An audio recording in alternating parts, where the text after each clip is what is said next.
Hey guys, good afternoon. Just want to welcome you here. We're going to be starting the options trading workshop here with Nic Chahine, leading options trader here for the Options Inner Circle chat room. We're going to be going over things in the market that happened today, things that we are doing in the trading room, as well as going over a couple things and give you trade ideas and setups and talk about options pretty much with Nic. So we're going to be starting in about 15 minutes or so.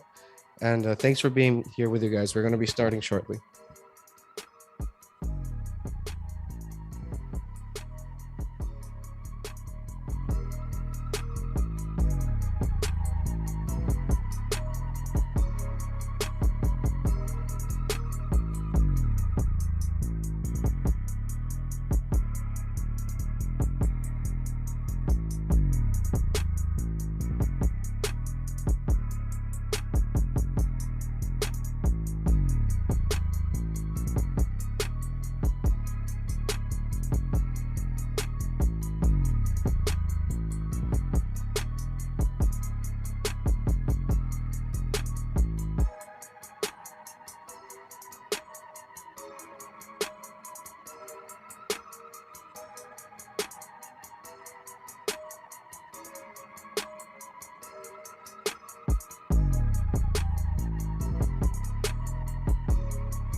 All right, guys, welcome.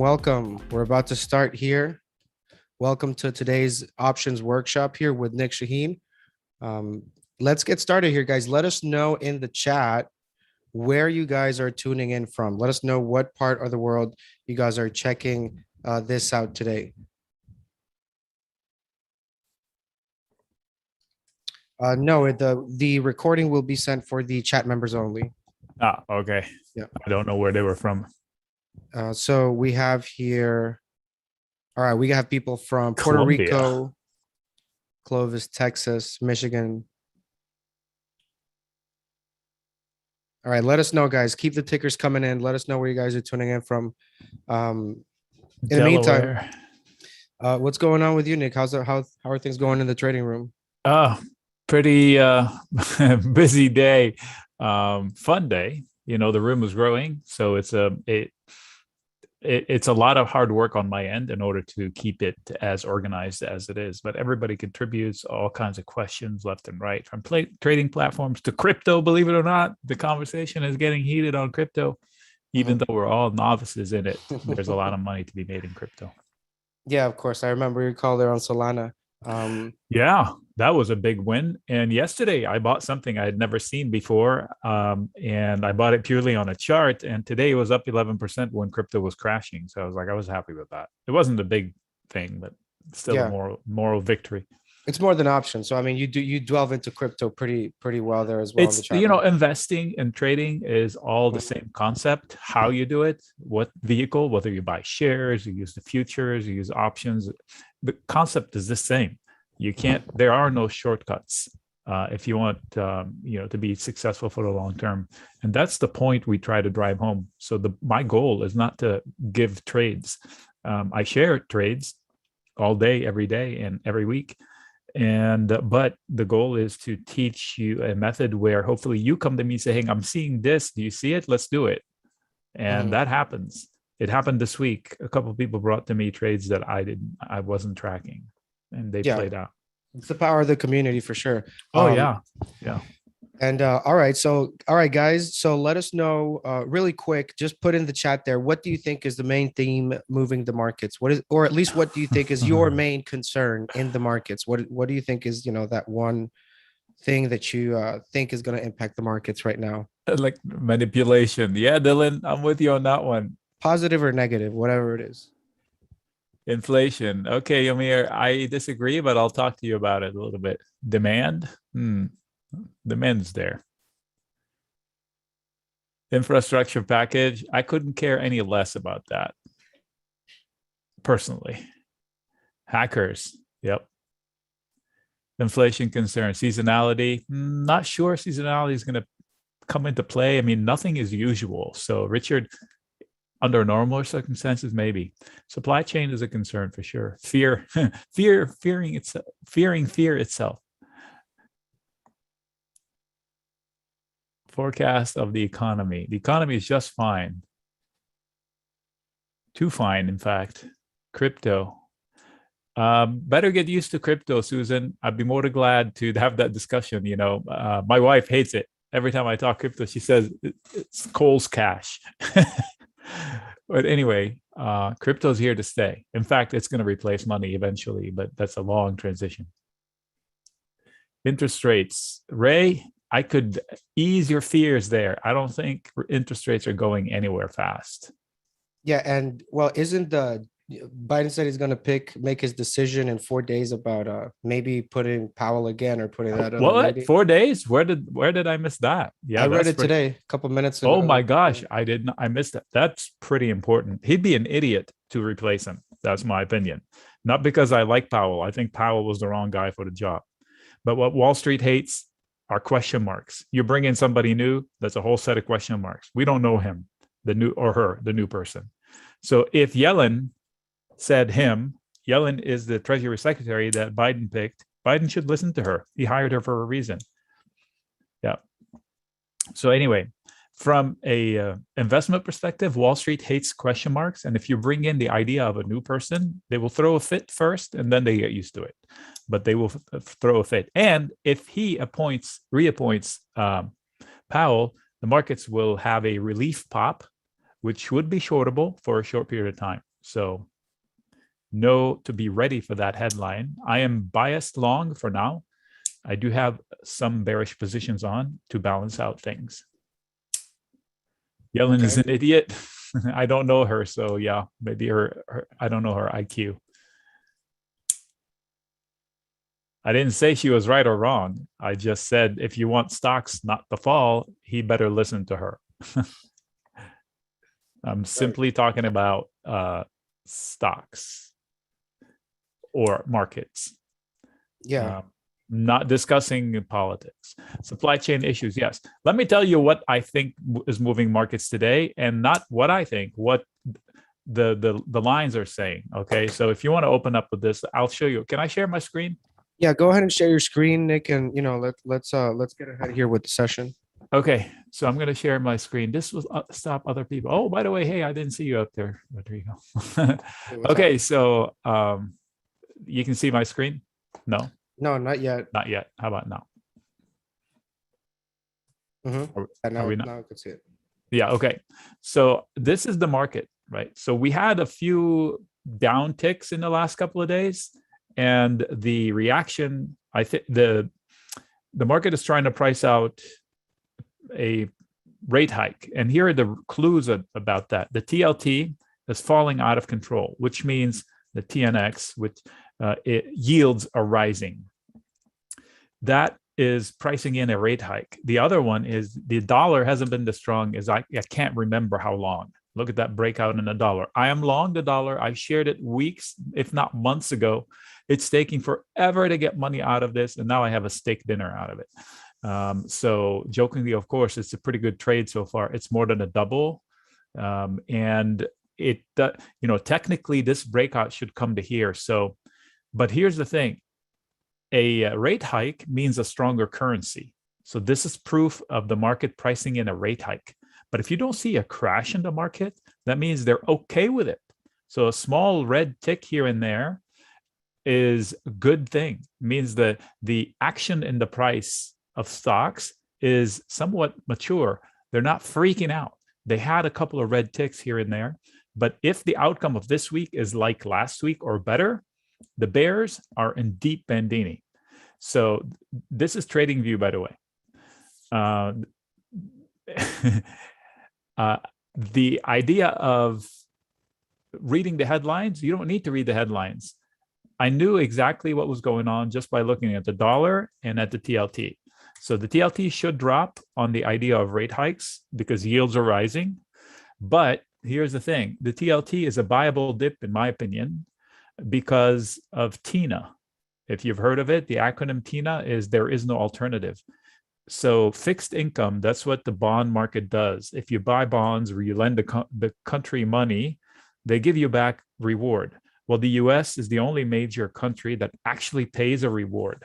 The rest, they cost you money. I believe for example, the Bund in Germany still pays negative yield. So if you lend the government money, they ask you for gas money to come get it from your house, basically.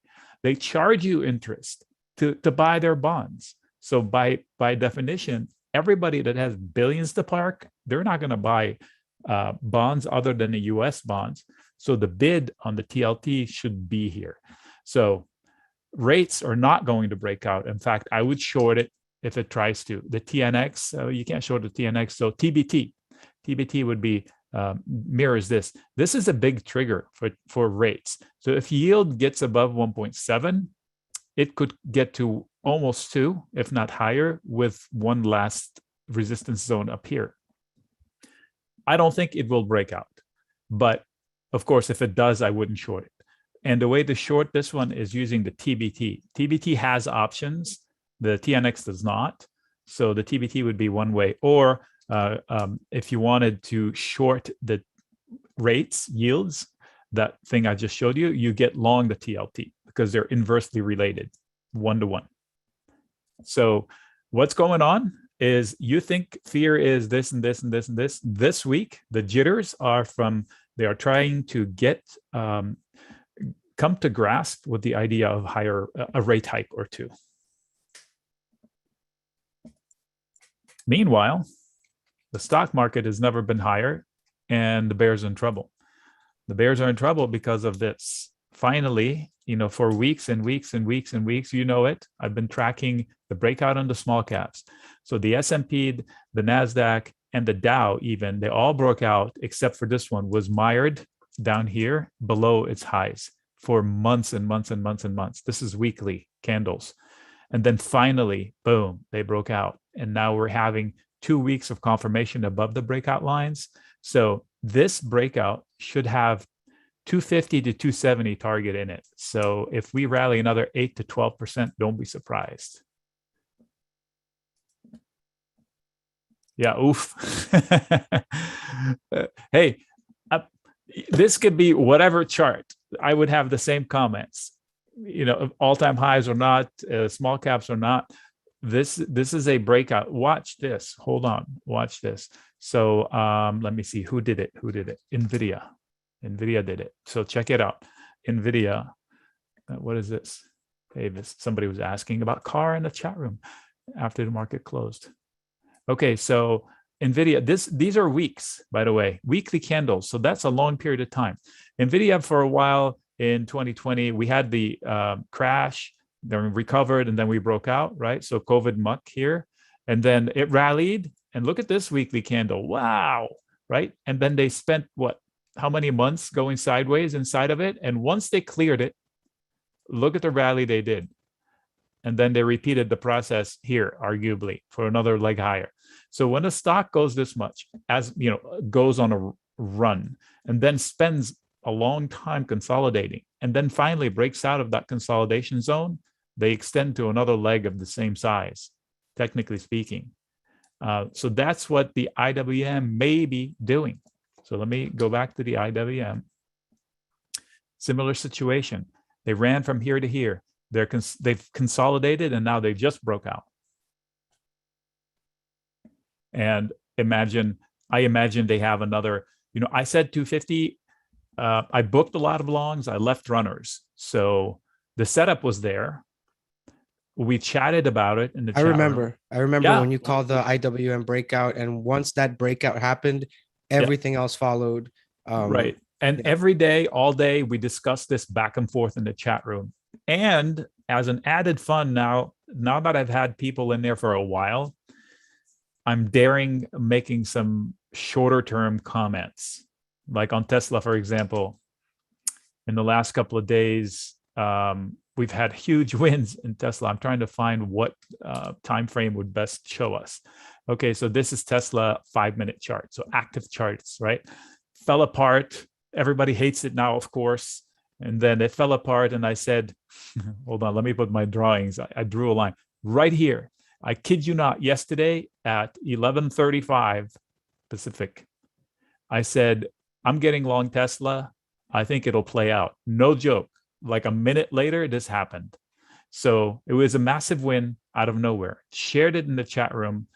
In fact, I scrolled up to find it. Oops. Sorry, Lloyd. I outed him. So, okay. So where is it? There it is. So that was yesterday, the comments yesterday after that crazy rally. So this person bought calls for 24 and they sold them for 42. So $1,800 per contract they made. They made more money than I did on it because I went with a call spread, which is the more reasonable thing to do. But that's big boy money right there, big person money, I should say. Somebody that can spend $2,400 per contract. They got rewarded. I had a quadruple win on my hand, so I was well rewarded. And here's the kicker. This morning, today, we repeated it because I saw an entry point here. And then this came about. I closed my long and it was a 4X as well. And I shorted in the chat room as well. In fact, somebody missed it in the chat room like a few minutes later. And somebody else in the chat room jumped in. They said, in case you missed it, here was the post that Nick posted earlier. So they also got on board because somebody else pitched in. So it's a community. I love it. This, I can say fast comments to trade intraday, even though that's not my thing, but it's there. I can help. And the more mature the users are in the chat room, of course, the new people jump in and they're lost a little bit, but then everybody helps out. And within a few days, they're up to speed as to what's going on. And I'm getting better at emphasizing the time frame on every comment. I don't take it for granted anymore. Like I say, this is for just today.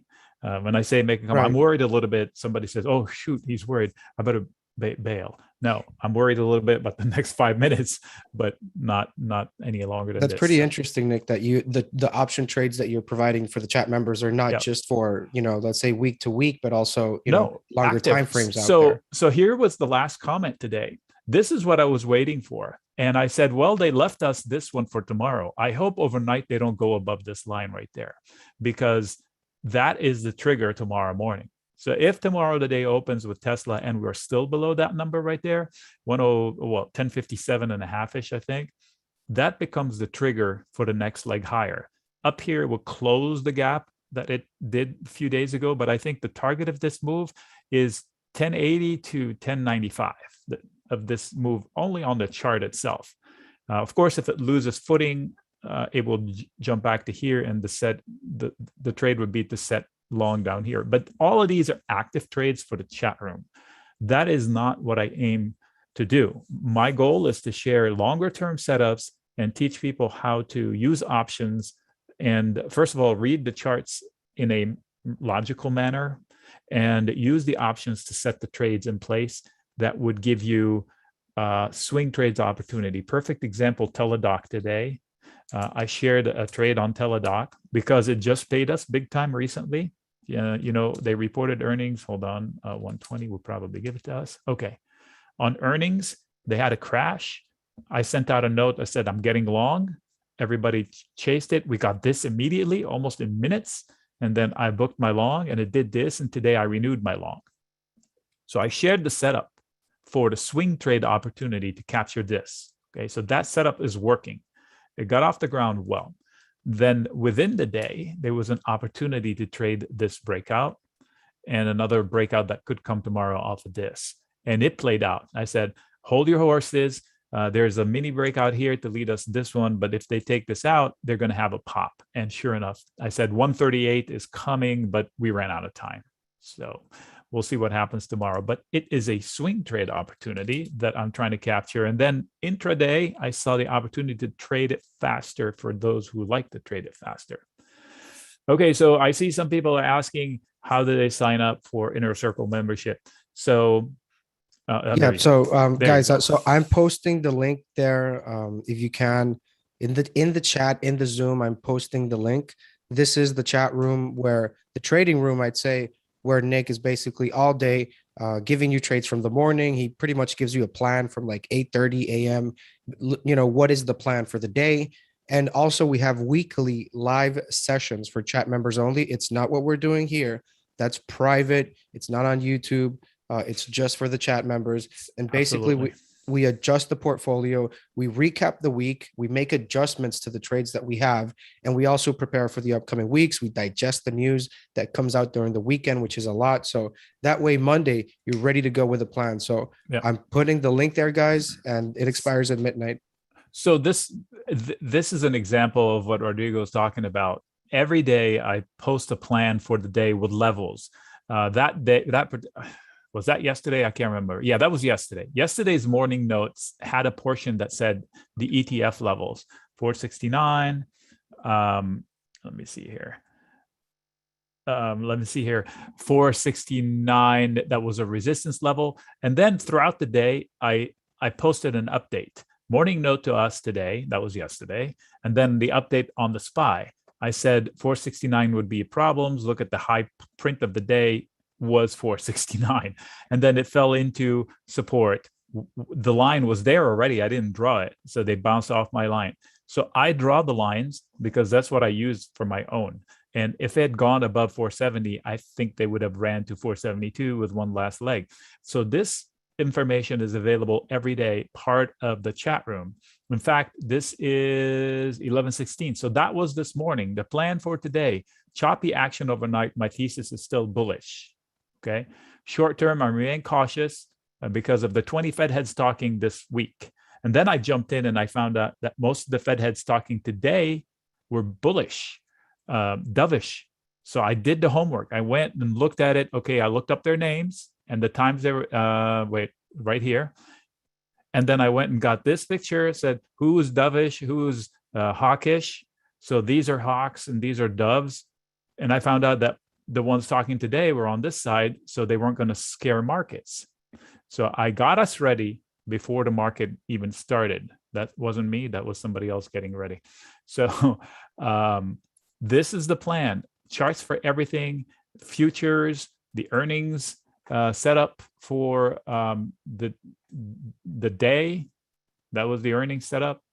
STNE is falling after hours, I hear. But so we're ready from all angles. I'm telling you, the value I put into this is I have a clear conscience about how much we charge for it, which is not nearly enough of the efforts I put into it. So all day I comment. Didn't that guy just made his subscription in like one trade with Tesla? That one guy? Oh, that one trade with Tesla pays for like 3 years worth of subscriptions at least for him. So I don't know how many they bet, but one contract would have gotten him full year at least. So this is me sharing my trade on Intel, which I shared along, and we got a big win with Intel. I got long December 52.5 calls. It rallied. That's a bullish position. And then after it rallied, I sold 53 calls for this week. So these I collected 20 cents, and now they're down to 8 at the time I took a picture. So my win my cost basis was only 19 cents, and it's worth 80 cents. So I can sit on it and decide what to do with it, but I shared it. And I reminded them of it and gave them an update. Let me see here. Clover went against me on a headline surprise dilution of the stock. You can't forecast that stuff. Crap happens, as they say. This was the Tesla setup this morning. Here's for you. First, I said, anyway, so I provided the picture of Tesla before it happened. And then the breakout happened from this, and they knew to chase it. 1050 came, and they went higher than 1050. When you say staying long, does that mean calls from previously in Lotto? Yeah, that's about Clover. Never mind. So the conversation is all over the map. They ask me about things, and I answer them. If I miss anything, they'll hit me directly here. In fact, I should tell that person.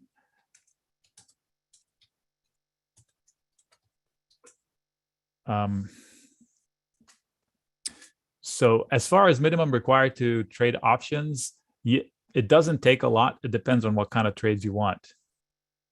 And you don't have to trade options with me. I would love it if you did. But if you trade equities and you just need help with the charts, I'm not shy about saying I'm pretty darn good at reading charts. So regardless of how you trade, I guarantee you value in here. How about that? Even just from me discussing charts and fundamentals and overall picture.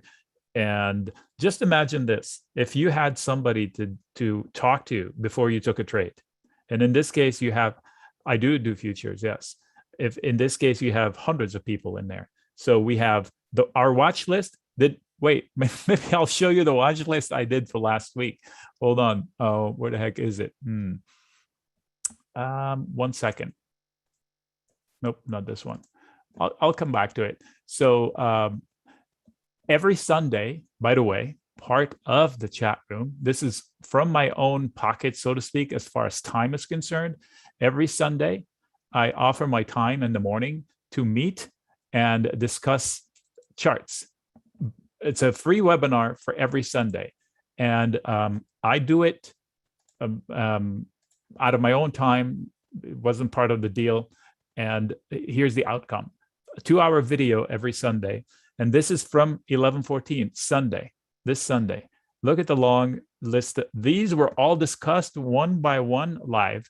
And then I provide this list where you click on the chart. It's right there if you want to refer to it later. Every Sunday, this is happening.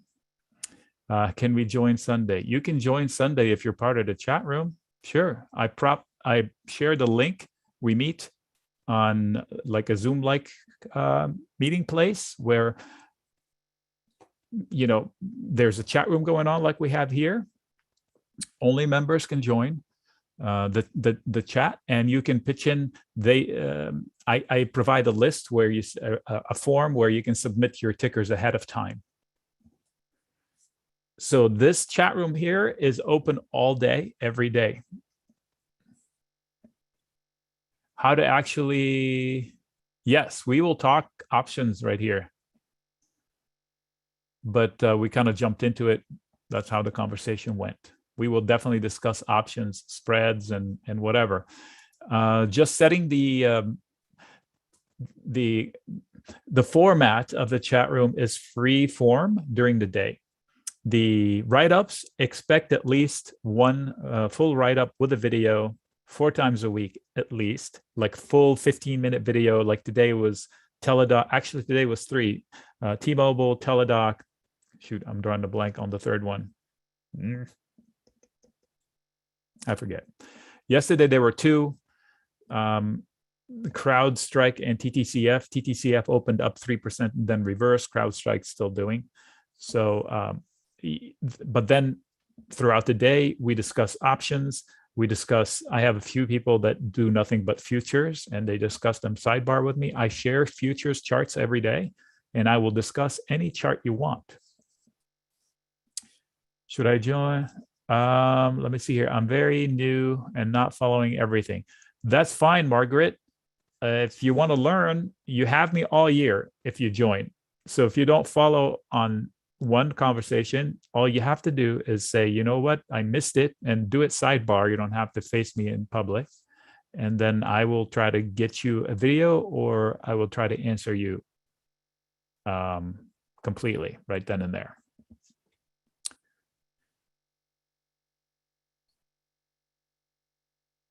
No, it's not all videos. I share the videos in addition to me being in the room. So I'm there live. Whenever I'm at the computer, I'm answering questions. I rarely not answer a question. And if I do, it's because I didn't see it. Like I just scrolled through after the market closed, and I noticed that there were 2 questions that went unanswered. So I told them that I would answer them later tomorrow, because the market's closed now, and they were talking about KLAC, and I forget the other ticker. Do I give a weekly? I share at least 1 trade a day. Rafael. No, there is education. We got sidetracked there, Yoemir. All right, so give me a 1. Stop typing anything else. Give me a 1 in the chat if you've never done options. Nothing. If you know nothing about options, give me a 1. Nothing. 0.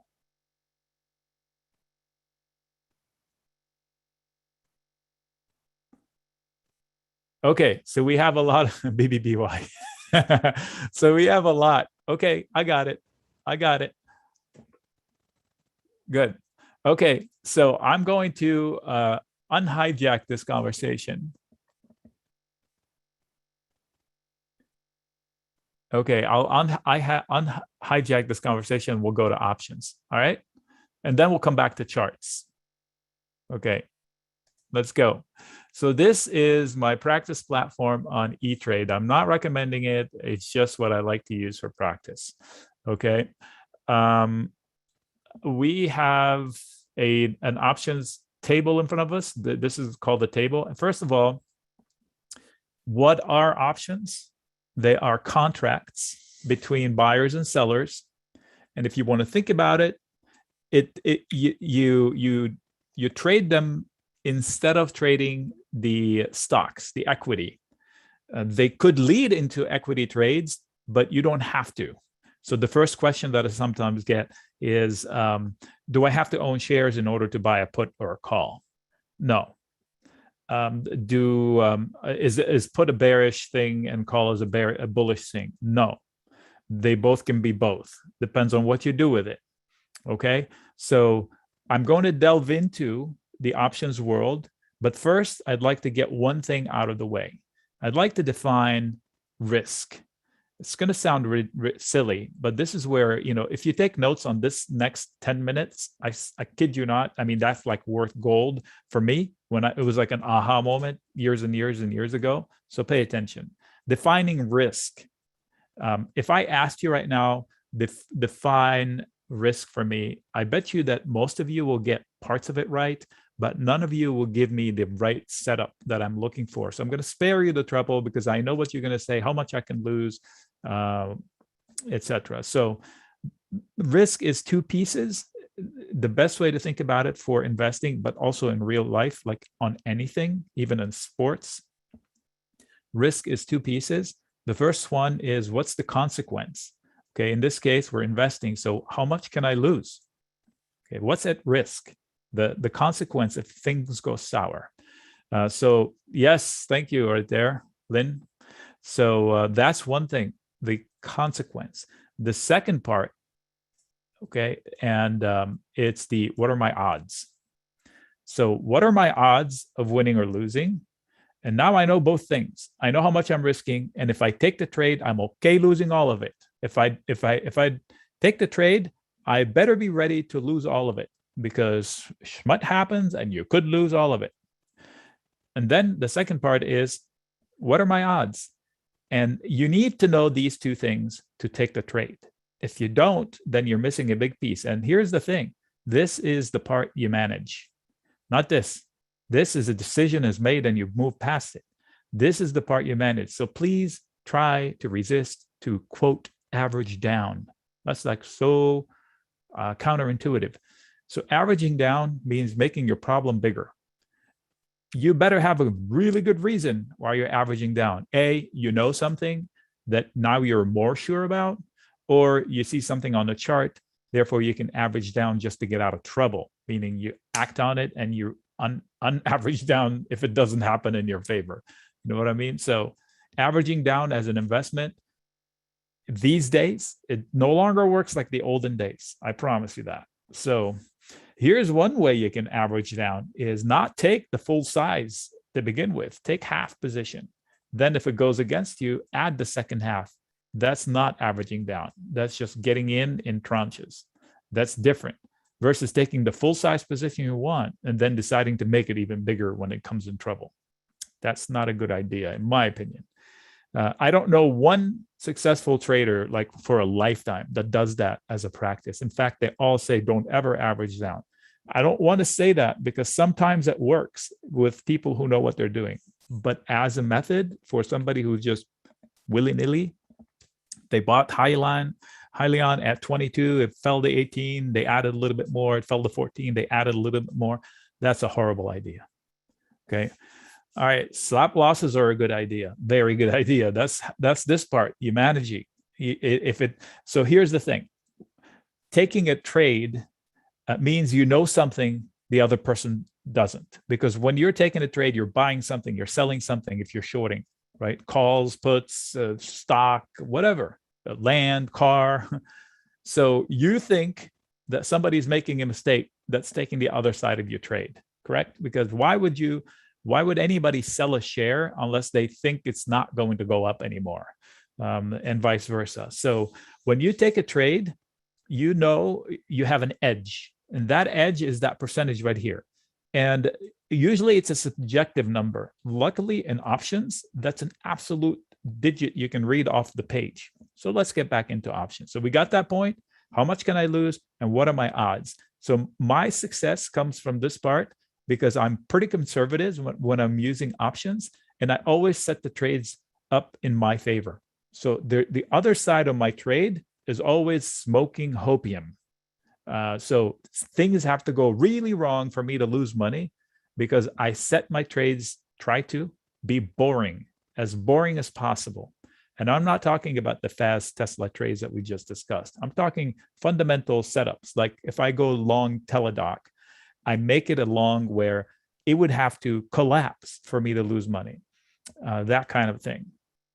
All right, so the options are contracts between buyers and sellers. Some of them are called puts, and I'll explain what that is, and some of them are called calls. So I'm going to Apple, And please, none of this is actually a trade recommendation. I'm trying to illustrate a point here, get some information across. So Apple, I chose to show the January right there contract. Every contract has terms. This one has 66 days. It expires on the 21st of January. Okay, and it has, make the screen bigger. I don't know if I can. There we go. So 66 days, and it expires. So if somebody buys something, they have a limited number of days where they can take advantage of that something. That's way too close, by the way. Okay, so this side, you see they're called puts, and this side they're called calls. Let me jump in here and explain options from the put side because it's an easier concept to get across. Okay, so if I have 100 shares of Apple, and let's say I'm worried about Powell, I'm worried about whatever, inflation, all these things you enumerated in the chat when Rodrigo asked you earlier, what do you think? And there was a whole reason to get worried. For me, it's all garbage. I'm not worried about anything except the price action right now. That's it. But let's say I own 100 shares of Apple and I want to insure them. I do not want to go below 135. I want to be out of the shares. I want to be guaranteed to sell at 135. Okay. So in this case, all I have to do is I can buy myself insurance. I need one contract because every contract in here covers 100 shares. So if I have one contract, it'll cost me $128 plus fees. And now for the next 66 days, at any point in time, mark that, at any point in time, I can take my shares out of my account and stick them to somebody else's. Who? The person that sells that put. So I am the buyer. I'm buying insurance. Somebody out there is selling the insurance to me. So he or she are on the hook. As soon as they sell this, they accept the deal from me. I have complete control. I can any day exercise my right. Price does not have to be lower than 135. I'd be an idiot to do it, but price does not have to be lower. Don't think that is correct. So they can exercise on you if it's 50 cents higher or 50 cents lower or not, because I'm the buyer. I choose if I want to exercise or not. I don't have to. And I don't need to own shares to buy this put. I said that earlier. I'll explain that why people would do that anyway. So imagine this. When you buy insurance on your car, you get into a fender bender. You say, you know what? It's only a couple of $100. I'm not going to even file a claim, right? So you buy the insurance, but you're in control whether you want to claim. If you get into a fender bender, they don't force you to file a claim. Same here. I bought the insurance. I don't have to do it. Okay, I can just sell it back when it's worth 50 cents or 80 cents or $2. So the price will move, and I'll share with you how it will move, but I'm renting the insurance until I close it. How do I close it? I just reverse the process. So when I buy the insurance, why is somebody selling it?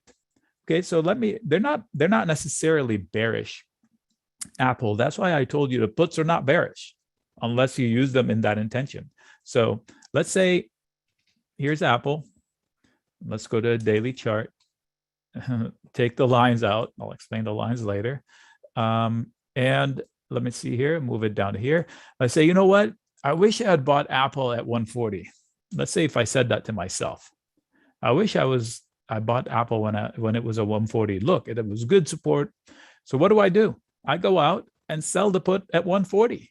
So if I wanted to buy Apple at 140, I would sell that put, or 135. If I wanted at 140, I would collect $200. If I wanted at 135, right now I would sell the put. No money leaves my account. My account will take a credit to the tune of 130, 200, 30, 320, 500, depends where I want to buy it. So all I have to do is keep my promise to own the shares if called upon. So if I'm the seller of that put, somebody out there bought insurance from me. So one day they might decide, let's say Apple falls to 132. Let's say I sold them this one and Apple falls to 132 or 135. Then I may wake up one day owning Apple at 140. My break-even point would be 138. So then I would be owning shares at 138 at break even. If it goes to 135, it means I lost $3. Meanwhile, somebody that owns shares right now, they're down from 150 to 135. I'm only down $3. They're down $3 plus the whole difference up to 150. So selling a put is a good way to get long a stock, but get paid for it. And if it doesn't happen, you keep the cash. So that's one way of creating income out of thin air, as long as, and this is a huge, huge if, as long as I am willing and able to buy the shares. If I cannot buy the shares, that is nothing I should do ever, because that's how you get problems in the account. The substitute to this is to do a credit put spread instead, which is also called the bull put spread. That's too high. This one is better. So instead of selling the put naked, what does that mean? I'll tell you in a second. I sell the put, but I buy a put below it to limit my risk. So if Apple goes to 0, I'm on the hook, I'm off the hook. Then I have a finite dollar amount that I can count on. So this trade will yield 15 to 17% on the risk, and it has about an 80 to 82% theoretical odds of success. Is selling a put bullish? Yes, because the put itself will pay out even if the stock falls. All it has to do is not crash through the put. Then it's still not a bad deal, because what ends up happening is you own the shares much lower. That's it. And your break-even point is lower, like I just noted. So the premium that I get paid stays with me. So if somebody sticks me with the shares, okay, let me walk you through the scenario. That's pretty important. I'm glad you asked. So let's say I sold the 140 put. Okay, that means I'm committed to buying shares at 140. Okay, so I'll tell you in a second, Summer.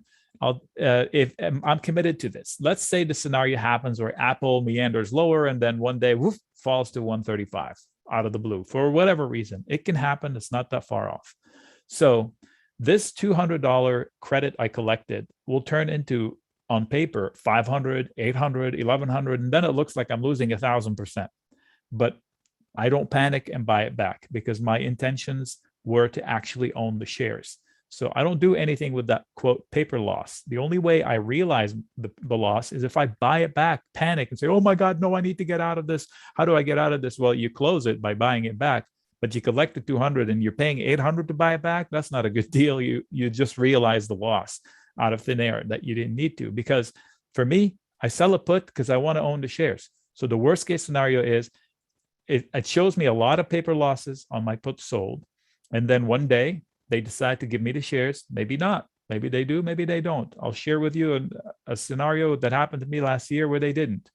And many others that they did. So I would wake up owning the Apple shares at 140. What happens to that put position that was showing so many losses? Goes away. In place of it will be the actual shares. Cost basis 140. What happens to the 200 that I collected? Still there. So my break-even point, the cash stayed in my account. Then it is 138 because I collected 2. They got me in at 140. My break-even is 138. When is a good time to sell a put? Whenever. I like to do it on bad days. Like if somebody really wanted to own Peloton on that one day where it collapsed, that's when you sell a put against all this fear. People panic. You want me to give you an idea? Let me share with you a scenario from last year, AMD. I always share this because it was ridiculous, but it's a great example on how people panic and how put sellers can make easy money off the panics. And by easy money, I mean if you're willing and able to buy the shares. That's a very important caveat. All right, I'm trying to find the pandemic here. Wow. Wait, is that right?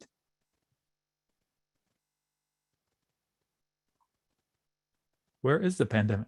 Is this a daily? Oh, daily chart. I was like, what? That can't be. All right, there we go. So that's COVID. Okay, that's COVID right there. So AMD, great company, right? It's at 152 right now. It was here and it was an all-time high back then. I was like, I love the company, but nope, thanks. And then it does this. On the first wave down, I sold puts at $22. You can't even see it. $22 is down here. I went out to October. I sold the October 2020 put at $22 right there. So I said I collected $2.20 for it.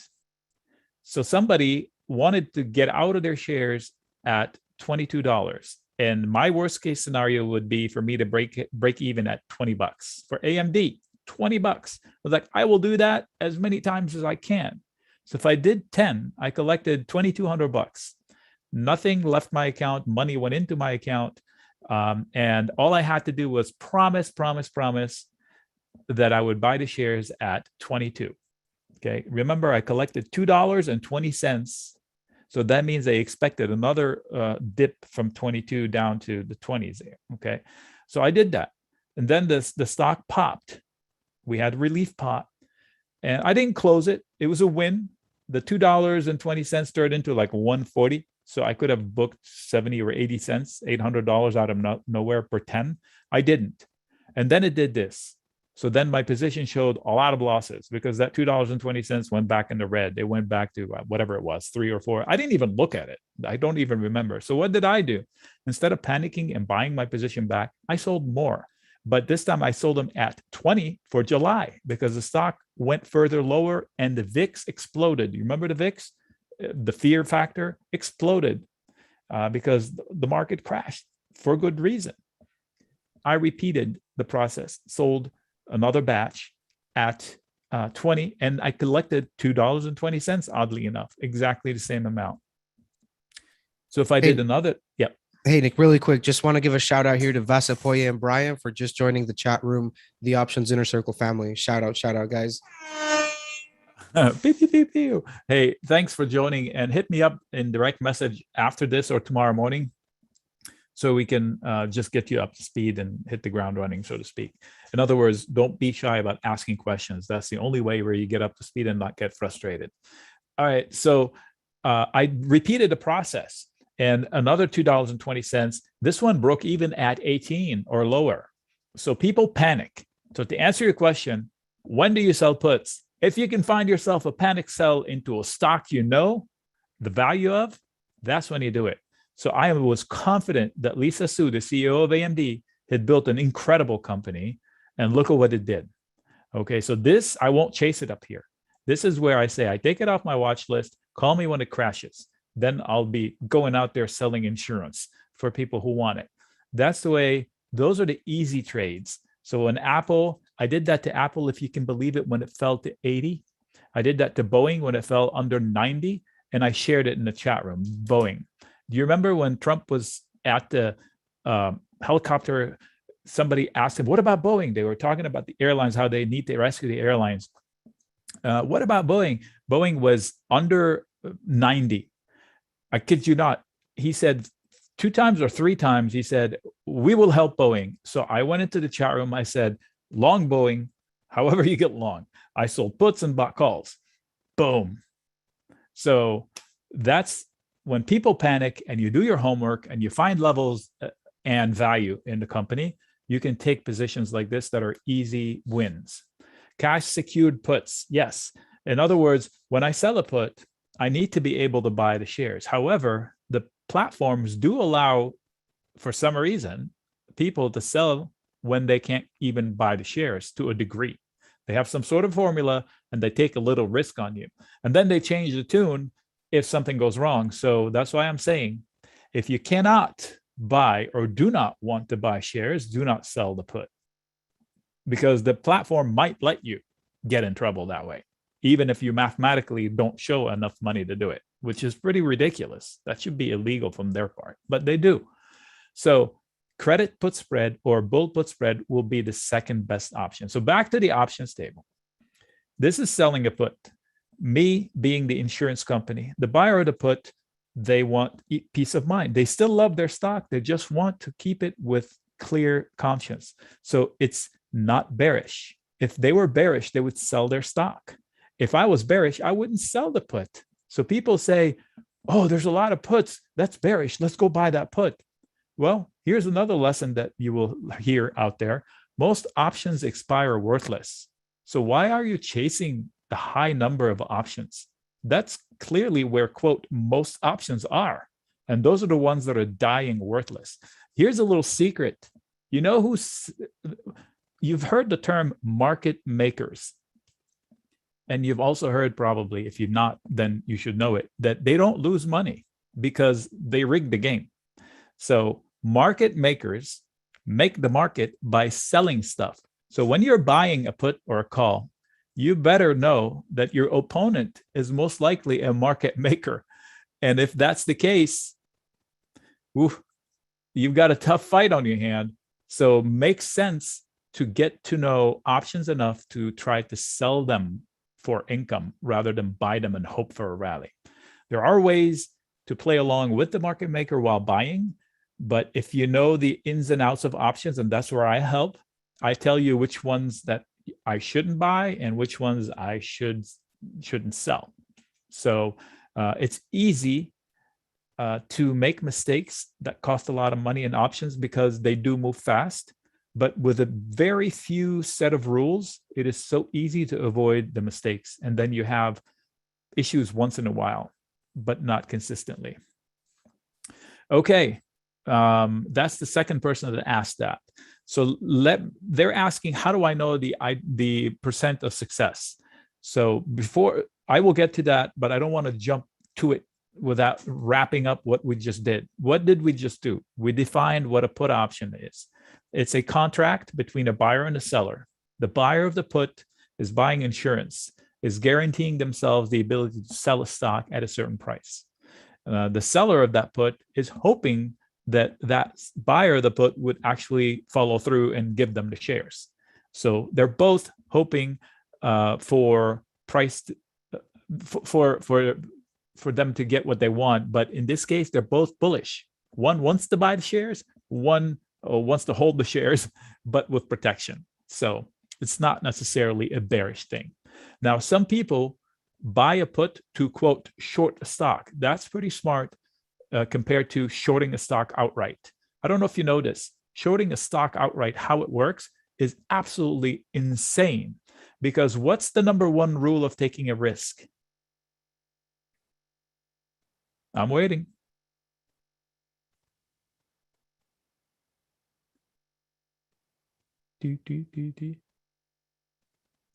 Yes, knowing how much you can lose, right? Knowing how much you can lose. How much? What is my worst case scenario? If somebody says, hey, you want to try to jump this gap? I'll say, I don't know. What's down? Is it like 3 stories down or just 2 feet? That would cause me to jump or not. If it's 3 stories down, hell no, I'm not jumping. So in this case, when you short a stock, you don't know your maximum loss. It is unlimited because here's how it works. You borrow shares. Apple is 151. If I think Apple's falling, that's what shorts do. They come to me, they come to somebody else and to say, hey, you have 100 shares of Apple, lend them to me. I'll return them to you in a month. So they'll take the shares, they sell them right now, they'll pocket the 151. And then if they're right, Apple falls to 145, they'll buy them back and they'll return 100 shares. So they keep $6. But if Apple pulls a GME, they're losing for as long as Apple is rallying because they still have to return 100 shares. So they have to buy them at whatever hell price it is. So, and here's the problem. If it's a hard to borrow stock, meaning there's not a lot of it around, then it becomes a short squeeze because they're panic buying so they can cover their short so they can stop losing, but they start outbidding each other. Buying begets buying, and then you get these sharp spikes. Okay, so this is the kind of stuff I tried to. Last week in the chat room, I had a conversation with somebody that made that mistake. They shorted, hold on, I'm trying to remember what one of those super duper stocks, not NVIS, did NVIS? Mara. Yeah, Mara. Unfortunately, they shorted it at 60, I want to say, and it did this. So suddenly they were, naked short Mara, and they were forced to cover up here. And of course, if they had held on, the right thing to do was to cover because we didn't know where it was going. But look at what happened. So that's a disaster scenario, because when they, lesson learned, unfortunately, I've made mistakes, the grave mistakes that taught me big lessons, never in shorting like this, but something else too complicated to explain. So shorting is not the right thing to do, but you could do it safely with options. So if I thought Apple was going to fall, I would buy that put, and then if I'll pay $2 for it. And if I'm right and it does fall, then this $2 turns into $3 or $5. Then all I have to do is just sell it for the higher price, and the difference is my profit. So that is, quote, shorting the price action without actually shorting the stock. I'm not committed to doing anything. All I did is buy a put and then hope for the stock to fall so I can sell it at a higher price. That's it. Buy it at 200. If price falls, it turns into 3, 500, 800, 1100. I sell it when it gets up in value. That's it. Expiration date, which one do I pick? All depends on my thesis. If it's something on the chart that I see happening this week, I will pick short term. I shorted QS today, and I chose January, I think. I can't remember. I think it was January. December or January puts. It's a gentle short where, like, I'm not picking a big fight with it, just a couple contracts, nothing major, just to relieve the itch of doing anything. That's how I pick it. So the risk taking, when you take it, like when you decide that you want to go long a stock, any stock, how do you assign yourself an edge? Like when you do homework, you say, okay, I like, I mentioned Mara. Okay, so let's say somebody right here, they decided, I like Mara because of what they do, mining, crypto, blah, blah, blah. They have a thesis. So they assign themselves in their head, oh, I know something that most people don't. Otherwise, why would they buy the shares? I mean, the only reason you think you have an edge on the competition. So you buy the shares because you think it's going to do something fantastic. And then it does it. But let's say it doesn't, and it fizzles and it falls to here. So like if you did it here and then it comes down to here. So how do you decide not to get out? You revisit, okay, I bought it up there. I'm down 20% or 10%. What do I do? I mean, here's my reason. My odds were like this, and now my odds are a lot lower. So do I want to get out? Well, in options, that odds thing is ready made for us. It's bottled and printed on the paper.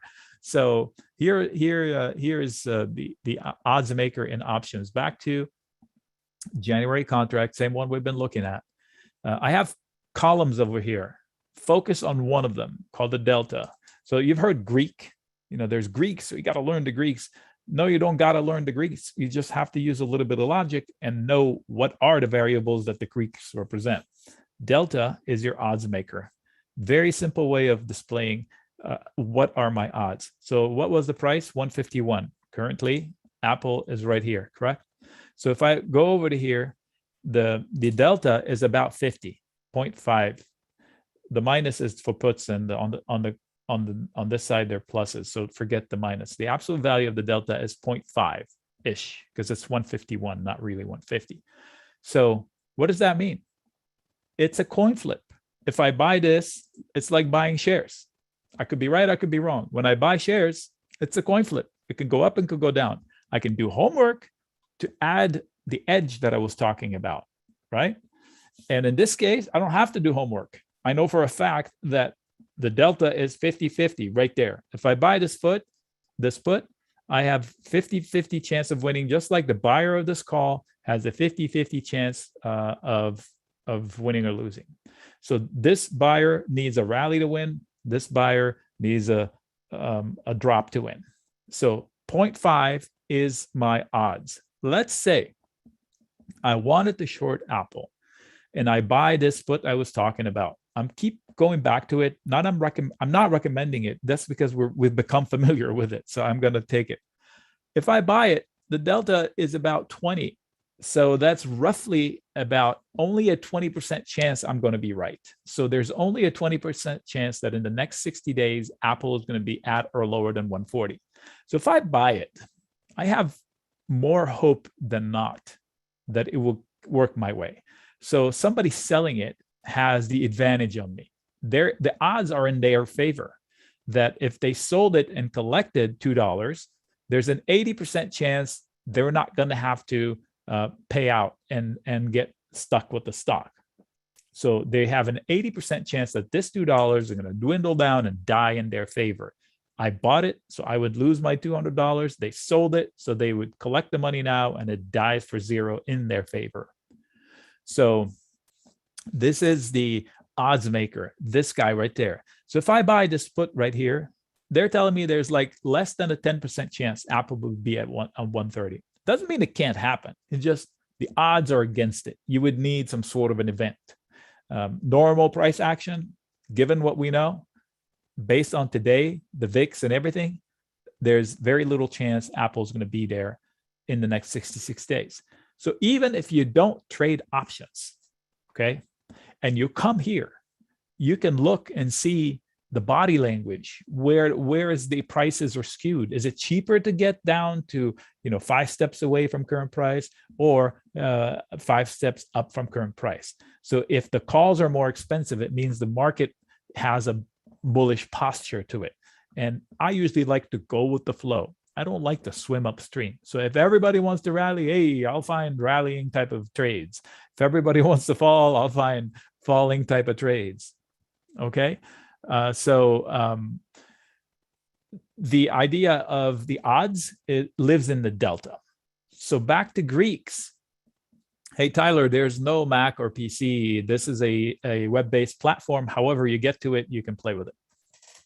So the concept of the Greeks, they like to complicate things. I'm trying to dumbing it down for you because that's all I need. Know my odds and know that you've heard theta burn and whatever.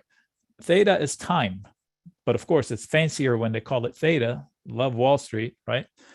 It's just time. Since this has 66 days, if I buy it, I need something to happen.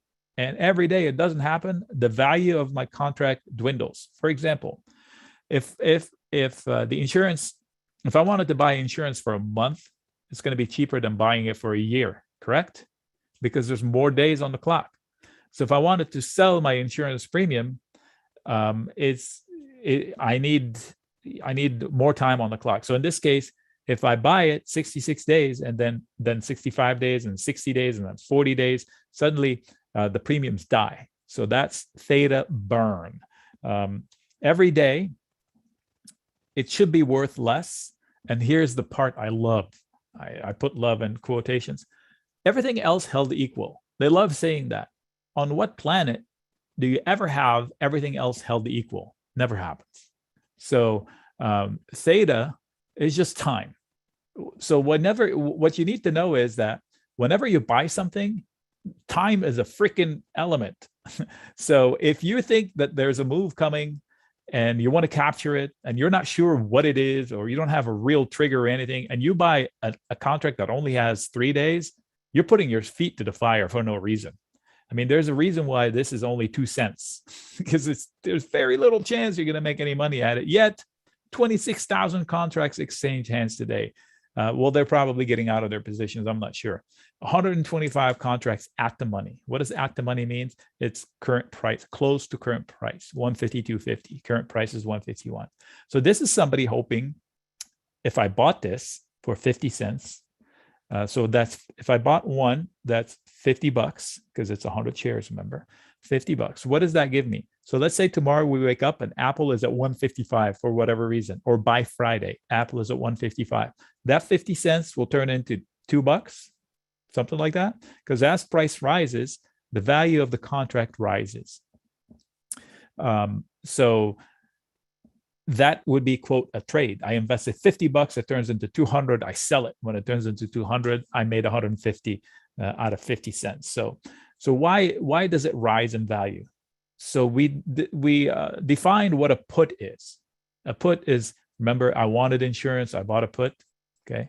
I wanted insurance, I bought whatever put we were talking about. Where is it? Right there. Wait, what? Oh, January. Okay, now we were looking at January. This one. So what about the calls? So the call side, let's say I want to buy 100 shares of Apple, but I don't want to fork over 100 times $155 a share. That's a pile of money. So what if I can lock my price at 155?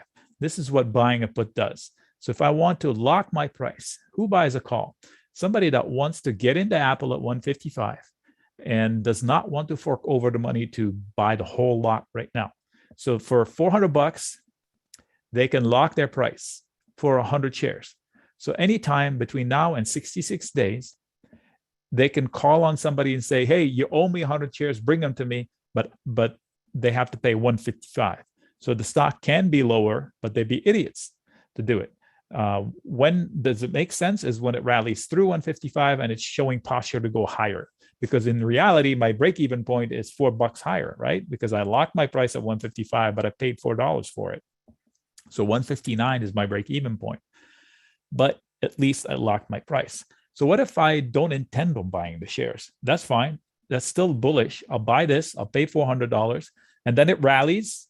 And it turns into 900, 1300, 1700. For as long as Apple is rallying, this is growing and growing and growing. So all I have to do is just sell it for whatever it ends up being worth. And I don't even need to buy shares or sell shares. I just bought the call. It got higher in price. I sold the call. I made money on it. That's how people make money off of, like the Tesla scenario I shared earlier. I saw the breakout in the charts. There was a clear line to break out. I don't mind buying calls for that reason. I just like selling stuff. But when I have a fast trade set up with a breakout on the chart, I don't mind doing trades like this. So this is what a call means. It reserves my price at a certain level. I could have reserved it up here. I only pay 160. Why? Because it's so far removed from current price. There's a good chance it's going to fizzle. How much of a chance? There's only a 20% chance this one is going to be in the money in the next 66 days. Can anybody tell me where I got this number? Quiz on the spot. Yes, Sunil's paying attention. I like it, Sunil. If you're not already in the chat room, you should join. I bet you would love it. I promise you the value. Delta, delta, delta. Look at that, everybody. I love it. All right, good deal. So yes, the delta is the rough estimate of it's the odds maker, rough estimate. So there is another way to calculate the theoretical odds of this and that. And most platforms will give you that number off inside, built in somewhere. But I'm telling you, this is it. And it's so consistent. After doing it years, I don't even need to see the table. If somebody says, hey, what do you think of this credit put spread?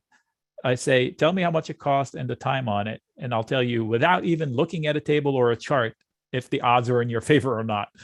That's how consistent they are. And I promise you to work. Oh, by the way, speaking of consistency, every week I share at least 8 iron condors.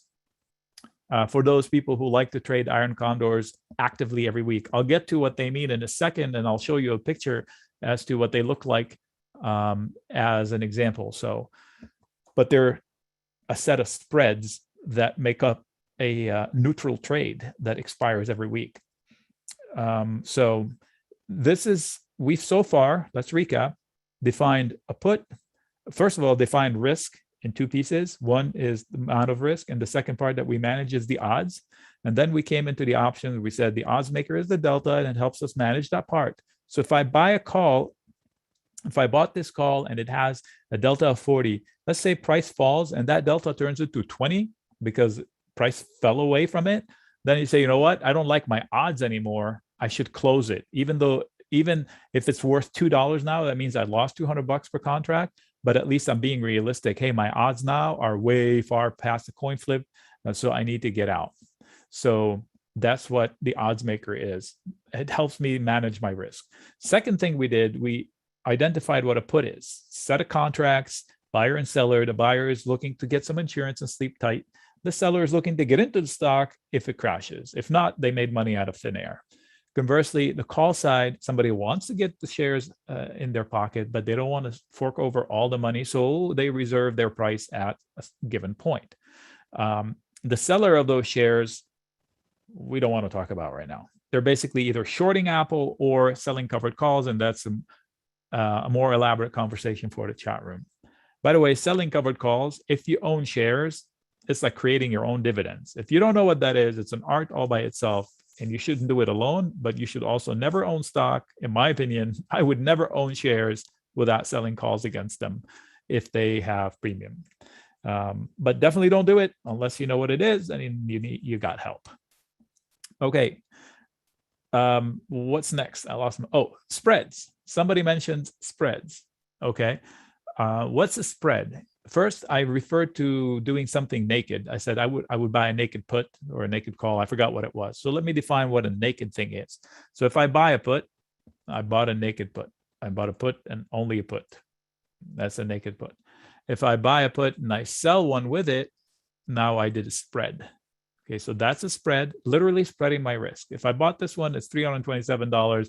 If I do it as a spread, I buy one, I sell one, I spread my risk because now suddenly my out-of-pocket expense is $125 from $320. That's a spread. Where can I do a spread? Anywhere. How wide? However wide I want. $5, $10, up to me. What determines my tolerance of risk? So this right here is called a credit put spread, a bull put spread. Why? Because I'm selling a put and I'm buying a put below it. Remember selling naked puts if I wanted to buy shares? What if I wanted to get off the hook? Meaning if it goes to zero, I want to be like off the hook immediately. So then I would buy the one right below it.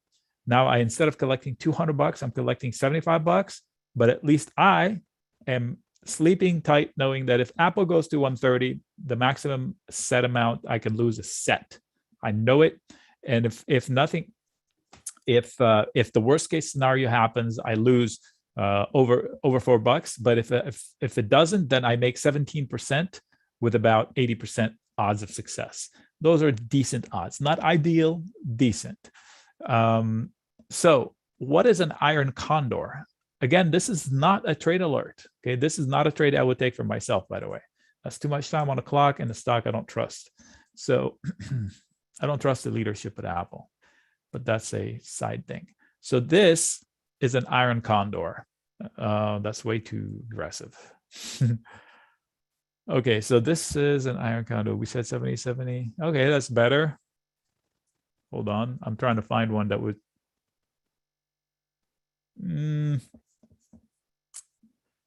Okay, let's leave it there. So the iron condor is a self-hedged trade. Why? Because it has two elements, one on the put side and one on the call side. This is what I just described as a credit put spread, a bull put spread. This is a bullish position. In order to win, I don't need a rally. If a rally comes, I win. If a rally doesn't come, I win. If it falls a little bit, I win. The only way I lose, if it falls a lot of it. That's it. Maybe I lose. One scenario.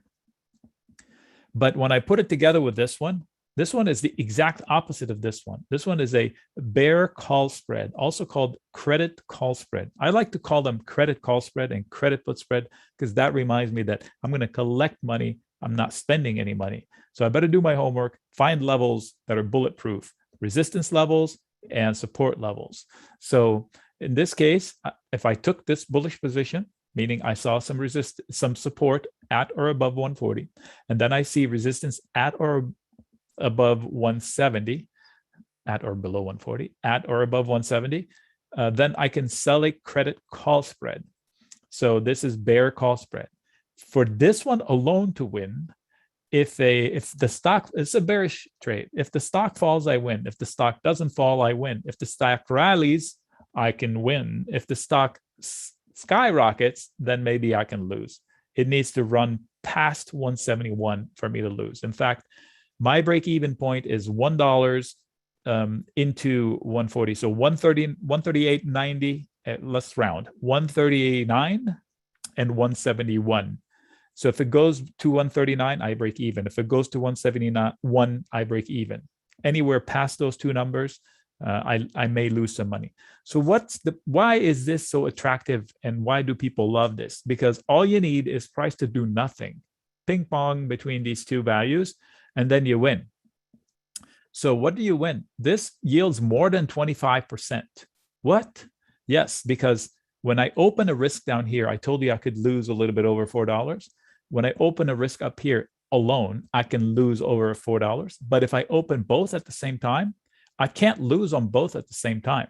I can either lose here or here. Price is not going to split in half and half of it go up and half of it go down. That doesn't happen, right? So it's still $5 wide. Look, $5 wide. This one is $5. You can't see it, but it is $5 wide. And now instead of collecting 70 cents or 75 cents, I'm collecting $1 and change. So it's still the maximum worst case scenario. Let's say Apple falls to 130. The maximum I can lose is 5, but now I'm collecting $1.20 almost, $1.10. So smaller out-of-pocket loss. If it goes to 180, 200, then $4. But this one doesn't lose. So I collected 110 and $5 max. So the yield goes through the roof. The dollar out-of-pocket risk shrinks. So it's a self-hedged trade. I'm in Boeing in one of these. And let me share with you the visual on that. Let's put down, I shared it, by the way, in a video. Is this a daily chart? Yes. Okay. So I shared it in the video. I said Boeing is stuck in a box and it fell into support. So I'm going to get bullish and sell some put spreads to get long Boeing that doesn't need a rally. So I sold the put spread down here. So in order for me to lose money, Boeing has to go through that level below it for me to lose money on the credit put spread. That one. And then I said, I also want to balance my trade by doing the opposite up here at 255, 260. That would be the equivalent of this one. And this is the box that I need Boeing to be in for me to win. This pop scared a lot of people, but I know that there's a lot of resistance up here. These are old scars. This was a sharp drop in Boeing. I don't know what the heck it was, last August, whatever. It's not going to be easy. Today's tick was very bearish. And by the way, that was an action trade intraday on a 5-minute basis. By the way, they lost the neckline here. So I would not be surprised to see it come down and fill the 224 by tomorrow. I don't need it to. I'm long and short. And all I need it to do, let me focus again. I need Boeing to stay inside this box and I win. How much do I win? 25% on whatever I risked. I can't remember the exact metrics. I'm drawing a blank. 1 second. I collected 90 cents total. So if I did 10, I collected $900 and I win $900 if on 10, if it just stays in between these two. I don't need a rally. I don't need a drop. I need nothing to happen. Odds on both ends were 90% in my favor from the get-go. So now the odds up here are slightly less than 90%, but they're still very, very mild. So I can sleep tight knowing this trade hedges itself every day. Do I always let it go to? No, I absolutely do not. Good question. So somebody is asking, do I always have to wait to time to expire? In this case, there's no, I do not. In fact, lesson, folks, here's a lesson for you if you already do options. Close cheap risk. Close cheap risk. Here's what happened to me. This is this week. Happened to me. Okay. It wasn't a mistake. Well, it was a mistake, an oversight. So I like Clover long term. It's a real business. It's not fake. And I fight the fake concept, right? So I was long by selling a put spread for this week at 7. So I sold the $7 put. Let me see if I can show you the the problem with leaving. Wait, CLOV, right? Okay. So I have a trade on for this week. It expires in 3 days. So the trade is as such. I'll give you a visual. I sold the $7 put and bought the $6.50 put. I collected, I can't remember, 30 cents, 32 cents. So my maximum loss was 20 cents. So if I did 10, I collected $300, and all I needed was it to stay above 7, and I would win the $300. I'm risking $200. Okay. It was not an iron condor. It was just a straight up credit put spread. I was banking on a rally. I got the rally. This spread turned into 3 cents yesterday. I placed an order to close it. They all closed except 2 contracts. I didn't pay attention that it was a partial fill, and I was left with 2 contracts. Guess what happened last night? After the market closed, they decided to announce that they are issuing stock. They diluted the stock. It fell 7 to 10% or whatever. It fell to 6.8. So today I'm stuck with 2 contracts left. Nothing would happen if it closes anywhere within $7. So that's why I'm not panicking. And it's 2 contracts, for crying out loud. So the maximum I could lose is $40 at this point, because it's 2 contracts and it's 20 cents per contract. So it's $40, the maximum scenario. My break-even point is 30 cents below 7. So I'm not too worried about it. But had this been thousands of dollars on a $5 wide spread, that would have been a disaster, all because I didn't want to close a 3 cent. So whenever risk turns to 10 cents or lower, I usually close it. So I don't try to answer your question. I do not try to milk the whole maximum win. In fact, if you make it a rule to close early, you would have so many few surprises, nasty surprises, and you'll be so much more consistent. Do you do the BA trade? Did I do? Yes, I did. I just told you it's in my account. I'm in that trade today. Do you not use profit percentage goal and then close? I don't have a set rule, because there's not one rule for every scenario. How much money do you need to trade options? Here's the answer, Sue. The more money you have, the easier it is, because you can take safer bets that risk more money but have much higher odds of success. So if you have patience, you can do this with a small account. I've done it with 5,000. I've seen people do it with 2,000, but then you're limited as to what you can do. BAC ticker, what do I think? We'll talk tickers in a second. I just want to, people logged in. I don't know how this webinar was advertised, but if you logged in for lessons, I just provided you with a crap ton of lessons, and at least my opinions of lessons in plain simple English. And let's recap. We defined risk. So I'm going to give you another thing you should put on your to-do list. NT. When you take a trade, no trigger, no trade. If you don't have a specific reason to take a position in anything, you're winging it. And the T could be you saying, I don't do charts. Well, no thesis, no trade. And by the way, I think it's going to go up is not a thesis. I think it's going to go up because I know about this and that, and I think this is that. Then that's the thesis. Then you can use that, because otherwise, how do you know if the trade overstayed its welcome? So I get somebody in the chat room says, hey, I have this trade, it's in trouble. I ask them, why do you take the trade? They first take offense to it, but I'm really asking to see if they know why they took the trade. I'm not saying they were wrong. I'm just saying I want to know, because if that reason is not there anymore, they should close it. If they didn't have a reason, they should close it or find a reason. Can I do options with crypto? You know what you can do with crypto is anything you want. I learned in the last 2 weeks that it's a wild west out there. The basics in crypto, no, they don't have options, but now they have ETFs and futures that you can trade on crypto without having a ton of money. In fact, they also have bots trading crypto for you, automated bots, and they do a pretty good job.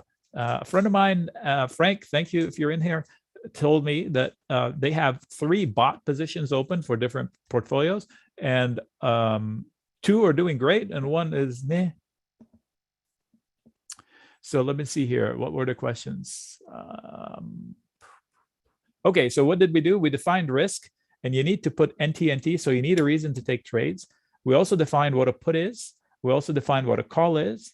And we said that neither is bullish or bearish. It depends on what you do with it. If I sell a call, I'm bearish. If I sell a put, I'm bullish. So forget the conceptions that you came with. Oh, puts are bearish. They're not. And please do yourself a favor and do not chase TV advertisement of unusual options activity. If you see it on TV, you are the sucker that's going to be stuck holding the bag, because the only way these unusual options activities work is, one, you find them yourself before anybody else does, or if you have a trigger alert from a system that feeds you that data and you're fast enough to act before most people jump on it. By the time it hits CNBC writers and then delivery from the Nigerians, it's way late, because then you get that thing that kicks in. Most options expire worthless. When you chase a big contract, that's where, quote, most options live. And those are the ones that are going to die for zero if you're late. Okay, new question. Implied volatility. This one right there.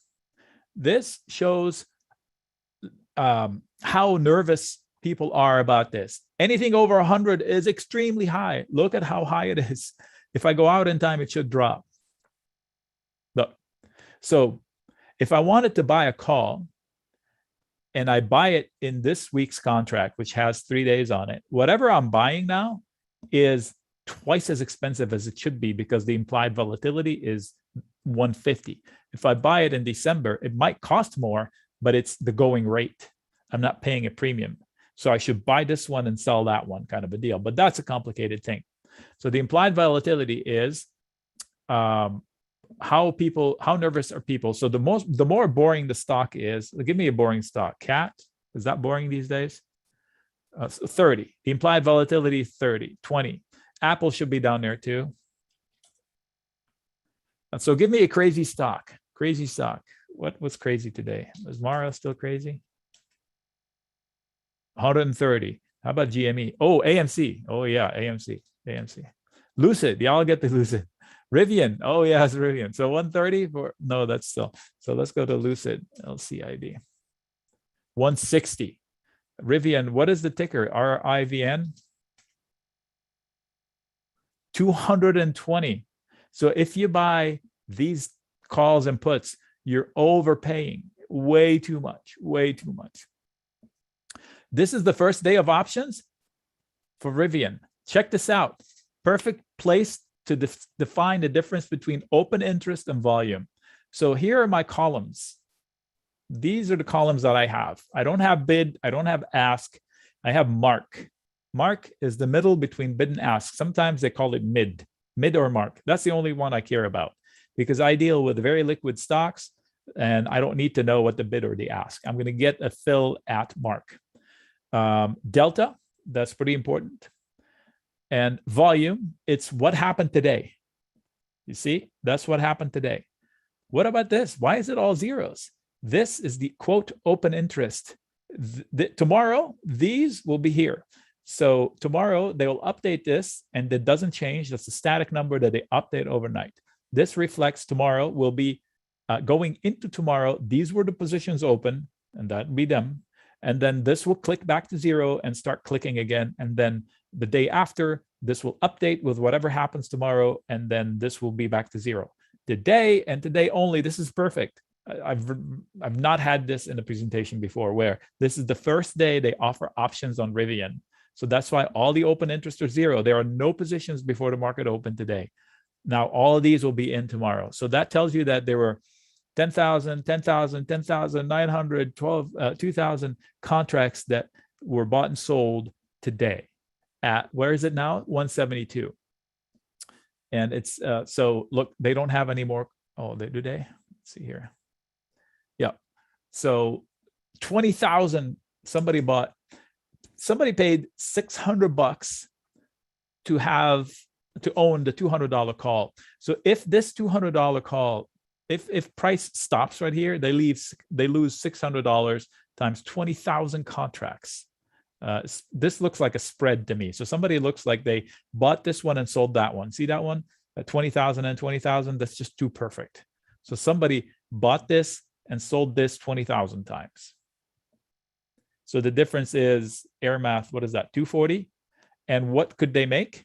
That's a pretty good deal. So if price gets to 200 or higher, this 240 will get like $12 times 20,000. That's a lot of money. Times 100. That's a lot of money. So I like this bet. I wish I'd seen it before. And by the way, those cars are crazy nice. I live in Southern California, so if you drive anywhere around Newport Beach, there are quite a few of them, and they just command their presence. I mean, it drives by you and go, what the hell is that? And then you look at it, it's like, what? I don't know what that is. And then you Google it and you find out what it is. They're sharp looking things.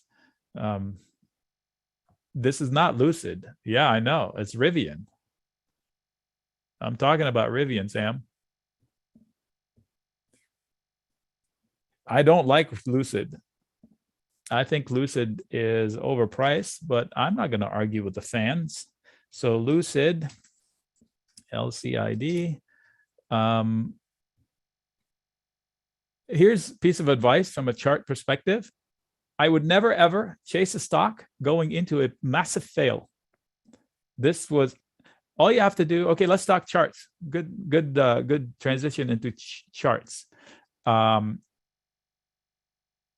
Whenever you want to engage with a stock, long or short, like let's say you decide to buy Lucid here, and you know nothing about, it's up 23% today. Wow.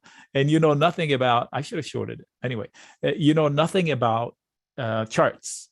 All you have to do, if you just do one thing, look left, just look left and see what happened the last time it was here. This is a daily chart. So that is a very bullish candle. They opened here at one point, they tried to fall, and then they closed at the very top of the range. And that is a bullish posture. They said, okay, no, we want to go higher. But then this is not the easiest way I would say it, that if my mother comes to me, she's in her 90s, close to 90, I think. No, in her 90s. And she says, hey, I'm looking to buy a stock as an investment. Is this a good time to buy Lucid? My answer would be very nicely, you know what? This is not an obvious point of entry. And what is an obvious point of entry? What could be an obvious point of entry? I'm trying to think of Snap, Twitter. Those are Zillow, Zoom. At least on all of these, I can say it's not an obvious mistake. This is opening myself up to a potentially obvious mistake in hindsight. Like that person is saying to himself or herself, gosh, dang it, right? So it is not an obvious entry point, just from the sheer fact that last time it was here, even though it spent 4 days up here, the highest close was 58. The second highest close was 56.4. And then these two went higher, but both closes were lower than those two close, than the highest close. So on February 18th of 2021, that's the candle, that's your battle. In fact, if you draw a line on it, you'll probably give yourself a range, something to shoot against for tomorrow. This was the resistance and the opportunity, and boy, did it play out. Wow, right? They completely ignored candles. Look at this funky candle right there. I'll take that out. Okay, if you want to learn what a doji is, that is the craziest doji you'll ever see in your life, probably. Let me explain it to you. Trying to zoom in on it. This one right there. So let's explain a doji. Now we're talking technical analysis, and then we'll hit some charts. How about that? So if you've never read candles before, they're pretty telling. Like if you look at a candle, it's got a body and then sticks. So the education part of this segment here is that it opened here. At some point, they dropped it to here. At some point, they rallied to here, but then they decided to close it here. In this case, they opened here. At some point, they hated it. At some point, they loved it. And then they decided, you know what? I have no clue. Let's go back and close it exactly where it opened. Meanwhile, they put this whole gigantic range that stood for a long time. And this was the place they wanted to be. So that tells you that's indecision for that day. Okay. All right. Okay. So in the chat room, all day, what we do is discuss stuff like that. So let's mock up a chat room setting. And this is the chat room. Hit me with a ticker. And if you start putting in the ticker in capital letters over and over and over and over again, I won't do it. We just did Apple. UEC, Hood. Okay, BAC, you came in first. I'll do BAC, Apple, stop, Hood. Okay, BAC. I'm not a fan of banks at these levels. That's my personal opinion. I don't think yields are going anywhere fast, and banks are overpriced at this level. It's not a short, but they've been making free money from the central banks. The Fed is giving them free money, and if the Fed is really reversing course, then the free money is going to end. Starting with the reverse repos, that's like, I don't know, 50 to 200 million overnight for doing nothing. That's going to go away if it hasn't gone already. So inside the box are your action plans. It's got support, but if you lose it, it comes down to here. And if you get above it for whatever reason, you can chase it as a trade, but not as an investment. Hood, somebody said. So here's the problem with Hood. Okay, so today I discussed it in the chat room with somebody. So I said, you know what? It's losing footing. So today's close was important, and they saved it. They closed off the lows.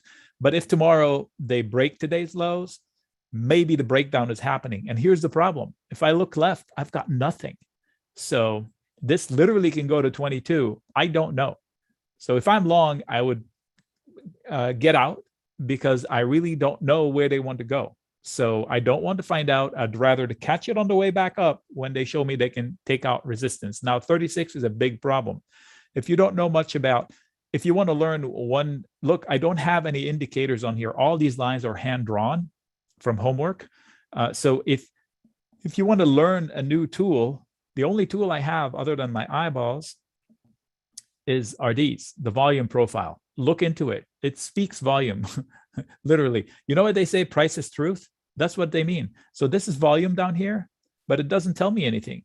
These are the same volume bars, but they tell me where they happened. So this tells me that at 36, bulls and bears love it.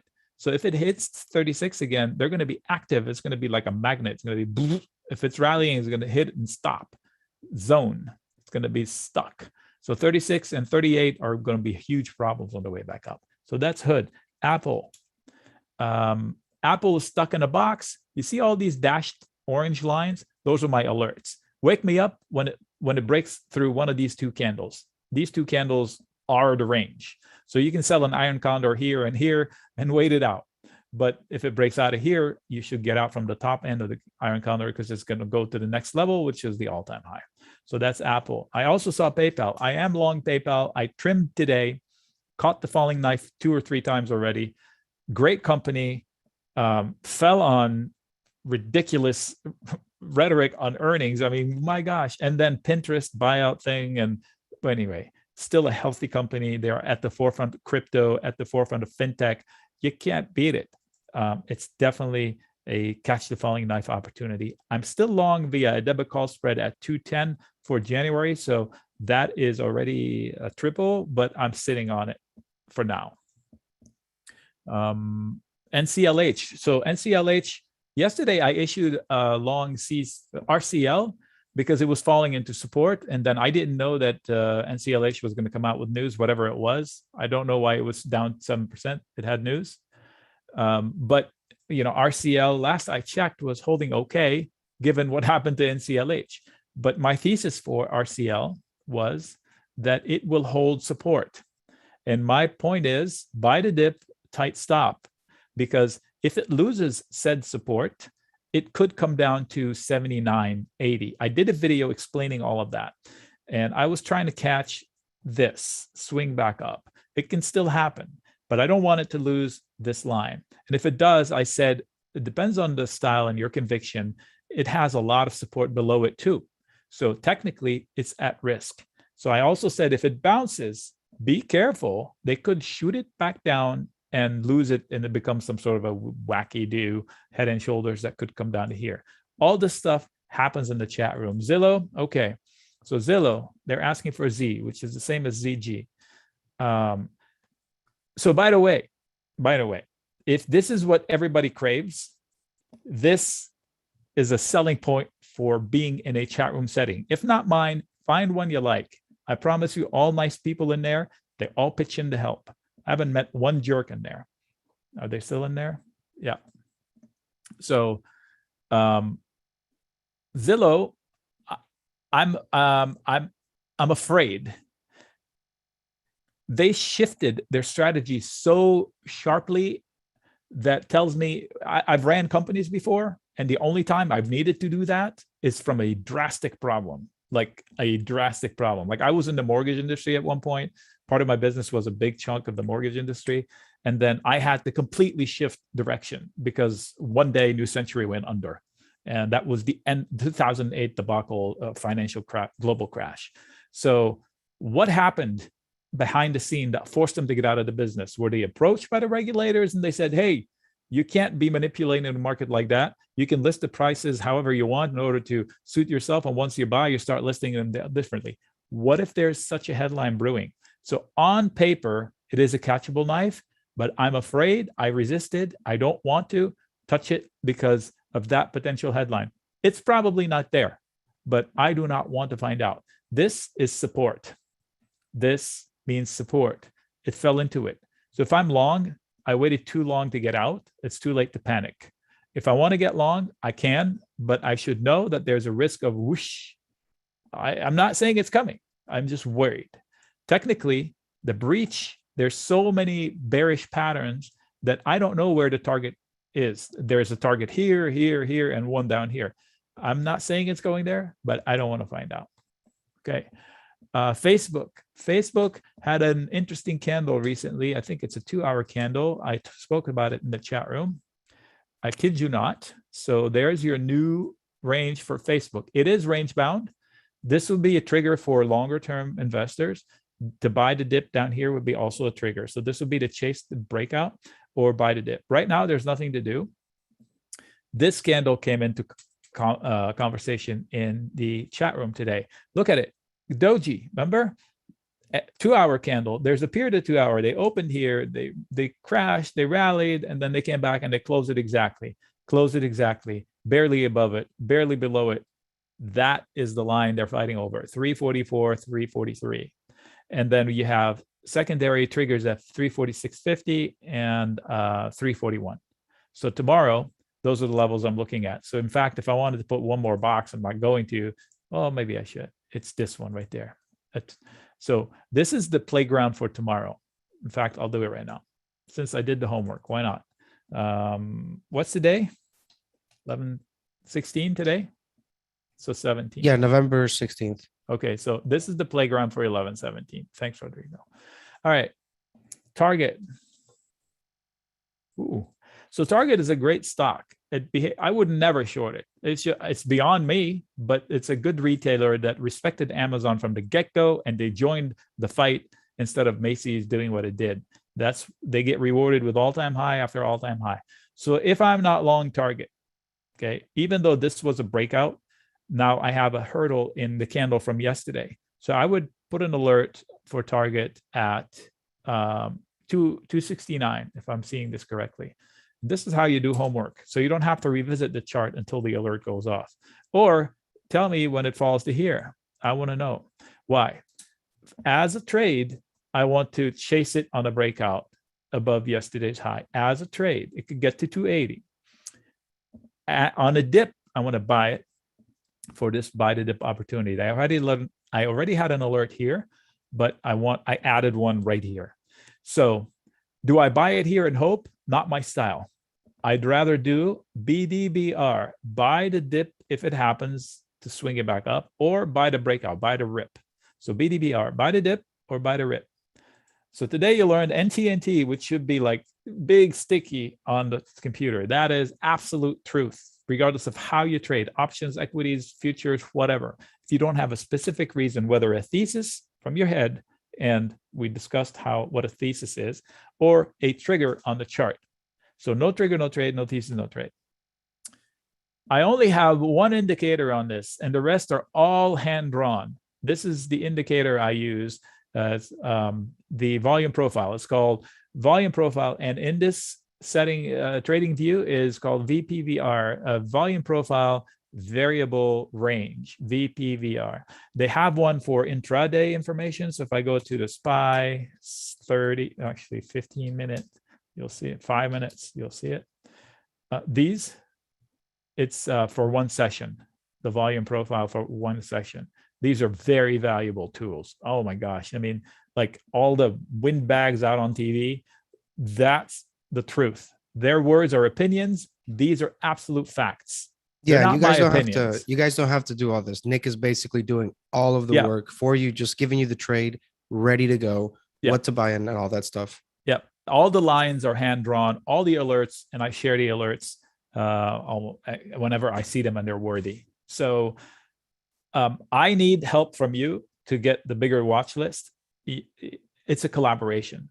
I promise you, I've learned so many things from the people in the chat room, especially on crypto. I was a kid on crypto. Now I'm a teenager. I don't know what this ion Q, but it keeps popping up, and now it's capital letters. I better answer it. What do you think? All right, what is this? Of course, it's $5 billion, no income. So it's a SPAC. Okay, so it looks like a SPAC. I got no answer. So if I were to trade this, I would tell you 25.2, 25.1, plus or minus 10 cents is a pivot zone. So if it falls into it, it should find some support. If that fails, the second level of support would be below 24. And if those are the tradable levels. Anything above 26.9 would be a new trigger higher with no reference on the left side. If this is a SPAC, I want you to consider the fact that every SPAC there was went to 10 at some point. So has this had its 10 tizzy already? Maybe this was it. So make sure you do homework, because this one has no income. Quantum computers. Didn't Intel just know who was it? IBM. IBM just announced a quantum computer, the most powerful in the world or whatever. So pay attention. AMD is too high for me. I wouldn't take it long right here. XOM is not for me right now. I'll show you why. So I think this whole spiel about oil being shortage of oil is all fake. This is a literally manipulated market. This is what's going on here. There we go. It is a manipulated market, the oil price and supply and demand. They have associations, global associations manipulating the supply and demand. We do not have a shortage of oil. We have a self-made shortage of oil, or at least perception of it. So if you want a fixed income, that's a good stock to own. It pays about 6% dividends. That's huge. You get 5.4. You get 0.6% from a high yield CD at the bank. So 10 times here. Levels wise, look, this was a giant crash scene. We're back to it. So if they say we're zooming more, so we're going to be traveling less for business, we're driving more electric cars, we're eliminating fossil fuels, so we will not be driving fossil fuel cars in the future. We're flying less because we're zooming more, we're telecommuting more, so we're commuting less. How on earth do we have a shortage of oil? So it doesn't make logical sense. Technically speaking, if Exxon can break out from this, it has a huge rally on its hand. But I would be short it until it breaks out. So F, please, Constance, since you put it in small letters, and please, I will do that. Ford, I called the breakout a while back, but it was a multi-year breakout. I think it was a quarterly breakout. Let me take out all the lines. Yeah, actually, it was let me see, 3 months. Okay, so this is a weekly breakout that turned into a monthly breakout that now may be a quarterly breakout.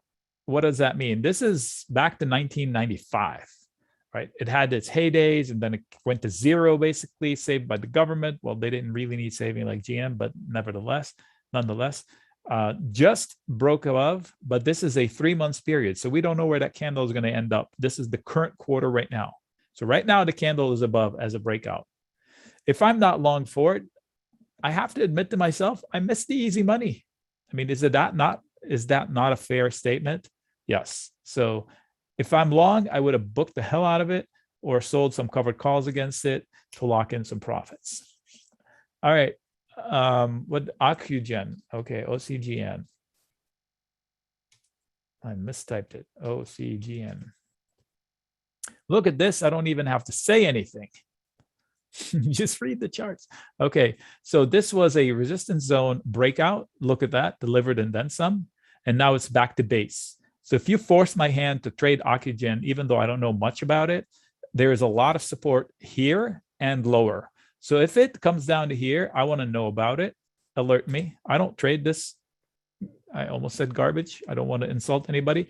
I don't know much about it. However, I will use it to give you one more time when it's up here, not necessarily timing it here. Even here, if my mother came to me and said, hey, I'm looking to buy Ocugen, what do you think?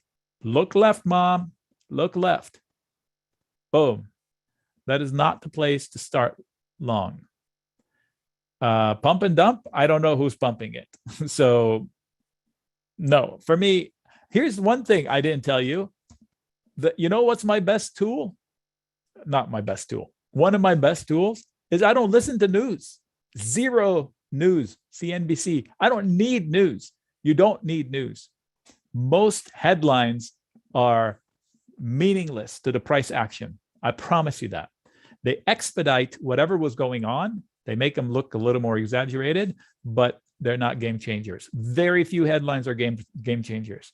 Like we traded the headline of taper so perfectly in the chat room. It was beautiful. 3 weeks in a row. 1 week was, a monthly expiration. Ooh, scary. And I said, well, no, it's not scary. It's just volatile. And I think everybody's ready for scary. So let's go along. Boom, chat room profited. The next week, taper is coming. I said, as soon as the headline goes out, regardless of what the message is, we're going to rally. Boom.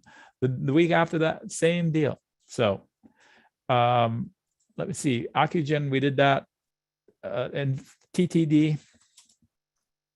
Whoa. So my mom called and said she wants to go long TTD. What do you think I said? Not for me. I missed it, Mom. Let's get it on the rebound. And by the way, let me give you another one. UPST, right? We went long here. I said, we're stuck in a box too long. There's a breakout coming. Down or up, I don't know. I said, sell puts, buy calls. Those were the two boxes. And then this happened. And then it went to here. And now it's back to here. So I think this is where TTD is. They're going to come to, find out that, oh my God, we took it too far. And they're going to have some sort of a connection. I closed a position on UPST today. I was shorted and today I got relief. I was like, I'm out. Okay. Billy, I promise I'll do Billy. I saw you earlier. Okay. So does Billy have earnings soon? I know it has at least a whole bunch of Chinese companies are reporting. JD, I believe, Baba, and somebody else, Baidu, are reporting. So Billy had a mini breakout here and a mini breakout going on here, but now it's headed into a prior resistance level. So I think 94 is going to be some sort of a problem, but it won't have a problem filling the gap to 110. But every line from here on out is going to be faced with a lot of sellers. Why? Mom, look left. So look at this. This here was a fight on the way up. They got to it, they failed, they came back and took it out. They tested it for footing. And then they couldn't hold it, lost it. Failed at it, and now they're coming back into it. This is going to be a battle. If they take it out, they can overshoot and fill the gap. I would exit here for sure. All right, Billy, done. Palantir, I love it long term. Buy the dip, Kate. Buy the dip. How do I buy the dip? I sold a lot of puts in the chat room. This is going here. I sold $18 puts. They paid me 50% reward on my risk when the price was nowhere near it. It was just insane. I couldn't believe it. The implied volatility was so high that people go stupid. They just pay whatever it takes. Oh my God, I'm panicking. Buy. They buy protection on the day they shouldn't. It just fell into the base. So yeah, we'll get to Nicola in a second, Charlie. Haj. You Lebanese? So $23 was an important line to hold. They kind of lost it for Palantir, so they better recover it. Otherwise, they could drop to 21 or lower. But if it does, I'm there. I'm there to buy the dip. If I own shares for the long term, I'm not worried about it. Sorry, stagnant. NEO, I like long term. NEO, I do have triggers on it. The trade was to try to do this. So you can still try to do this. So if I'm long NEO, I have the opportunity to do that. Buying calls or call spreads, give it time, December or January. Selling puts or put spreads will totally work. Doing both is super long. 38 should be super solid support, 38 to 37. If they fail, they'll come down to 34. Any big dip is a buying opportunity. How about that for NEO? All right, Nicola, you've been patient. Is it fake or is it not fake? I don't know. All right, so now you have a place where not to chase it. This one, 15.5, unless they go above it. If they go above it, they're going to 21. But until then, don't touch it. On the way down, it should have support into 12. If it loses 12, don't touch it. If it loses this, it's going to 5. So the breakdown from here has severe consequences, and I think this is how it's ongoing. Look how it is going down in a descending channel. Again, I want to point out that, look, see how avid you are for tickers because you want answers on charts. That's what you can do all day, every day, anytime you want. So there's not like, oh my God, this webinar is going to end. That's what we do all day. If I'm not in there, somebody will answer it, but I'm usually in there. Roblox, I wouldn't touch it up here. I was long on the dip. I would not touch it up here. That's way too high for me. I like the concept. It's just price action. It's just not an obvious entry point. Who bought it here? Who bought it up here? I mean, what are your expectations? How long do you think you're going to live? That's not for me. BLOK. I don't know this one. What do they do? Data sharing? What does that mean? What is this? Okay, I don't know what that is. This is not an obvious entry point. Somewhere around here, there should be support at 54. 50 is a strong base. If it gets to 50, that's a viable dip. They keep popping in the same charts. BBBY. Meta, we already did Facebook. BBBY. See, I don't have to say anything. Resistance zone. This is a killer candle right there. I don't know how this company is still in business. I mean, we have one in our neighborhood, and I haven't been in there in decades. And they brought back the 20% things. Disney, I like it in theory, but if Disney's rallying, Raul, so is the market. I don't want the junk that comes with Disney, so I'd rather be long the market. QQQQ, like Anita's asking. So the Qs today had a couple of triggers. If you were in a chat room, you would have banked on them. You would have made some money off of the Q's price action in the chat room today. We had a couple of triggers. We could have bought the dip today, and there was a breakout right here. So the breakout is ongoing. So 399 is a problem. It's been a problem all week. Look left. Yeah. So you take that out, then there's open air above. I could be long the, hey, Tim, you're everywhere, man. So let's see, RMO, Disney, Triple D, Intel. I'm long Intel, as disclosed, I believe. So the strategy for going long Intel, I did a video on it in the chat room to teach the lesson.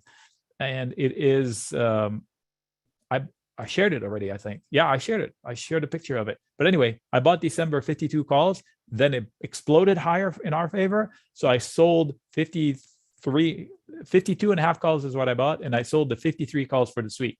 So if it doesn't go through 53, is this Intel? Yeah, this week, which is up here, then I'm into my trade that's worth about 80 cents now per contract. So on 10, it's $800 for $200 if I did 10. Okay, so that's Intel. It is, here's something that's going to raise your eyebrows. They talk NVIDIA, they talk AMD. They're slivers compared to Intel. Did you know that? Intel is priced like a bank. And combined, it is bigger than NVIDIA and AMD combined more than twice over Intel. and nobody respects it. It gets no coverage. This is the monster that's going to roar soon. By next year, I'm long for the long haul. Meta, I already met. Oh, Meta is not Facebook. Sorry. Okay, I don't know this one. Yeah, that's too high for me. Mom called. She wants to know if we go alone Meta. No, Mom, that's not a good time to go Meta. How do I identify a pre-squeeze stage? I don't know. Get into Reddit. They can probably tell you. Micron, not a fan of the company. Sellers lurking. I can extend that over to here. So it is a tough zone up here. If it falls, I could be convinced in selling put spreads against it. FCX, that's a couple of times I see it come through. FCX, not a fan, just because the rally was a little insane on the back of dollar prices, I believe. These are miners, right? So if you look at the financial statement, where's all the excitement? Okay, so it has growth, but is it all appreciated because of the drop in the dollar? And if that's the case, it's reversing. So it's kind of tricky. Be careful what you're chasing. So let's go back to the price action. It broke out from about 40, little under, and now it's coming back to test the neckline. So if I took the breakout as a trade, this is not the time to panic, even though it's fell 3%. This is a daily chart. Let me see if I can get you more granular. So this is shorter than a daily. Oh, my line says opportunity, and it took the opportunity, this one. And my upside was here, and it got to there. It hit the line that I had there. I promise you, I didn't just draw it when you weren't looking. It said resistance, and look what happened. Boom. Comes back to the opportunity. So this is normal price action. So how could this transpire from here? So failed, broke out, got to my estimate of the upside where it's going to hit resistance, come back, test footing. This whole zone should be supportive. It's a zone, so it can come down to here and not change anything, even here. And then eventually you want the bulls to have conviction, to come back and do something like this, and then finish the job by breaking through wherever they failed before.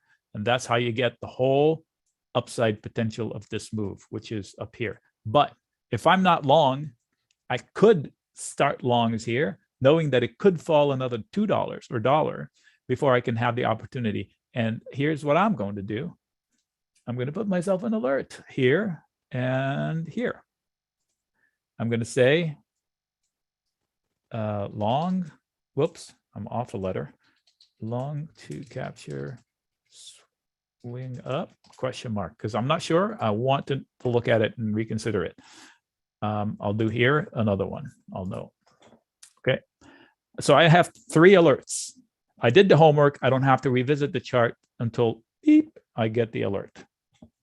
All right. Let me see here. Tilray, I was long. I shared the long. I got out too soon. They profited after me. I don't like it as much up here, but long term, it's a good company. I like it better than CGC now. Nike, somebody said Nike. I believe we traded in the chat room, Nike, and we got a huge rally out of it. Let me see if I can find it.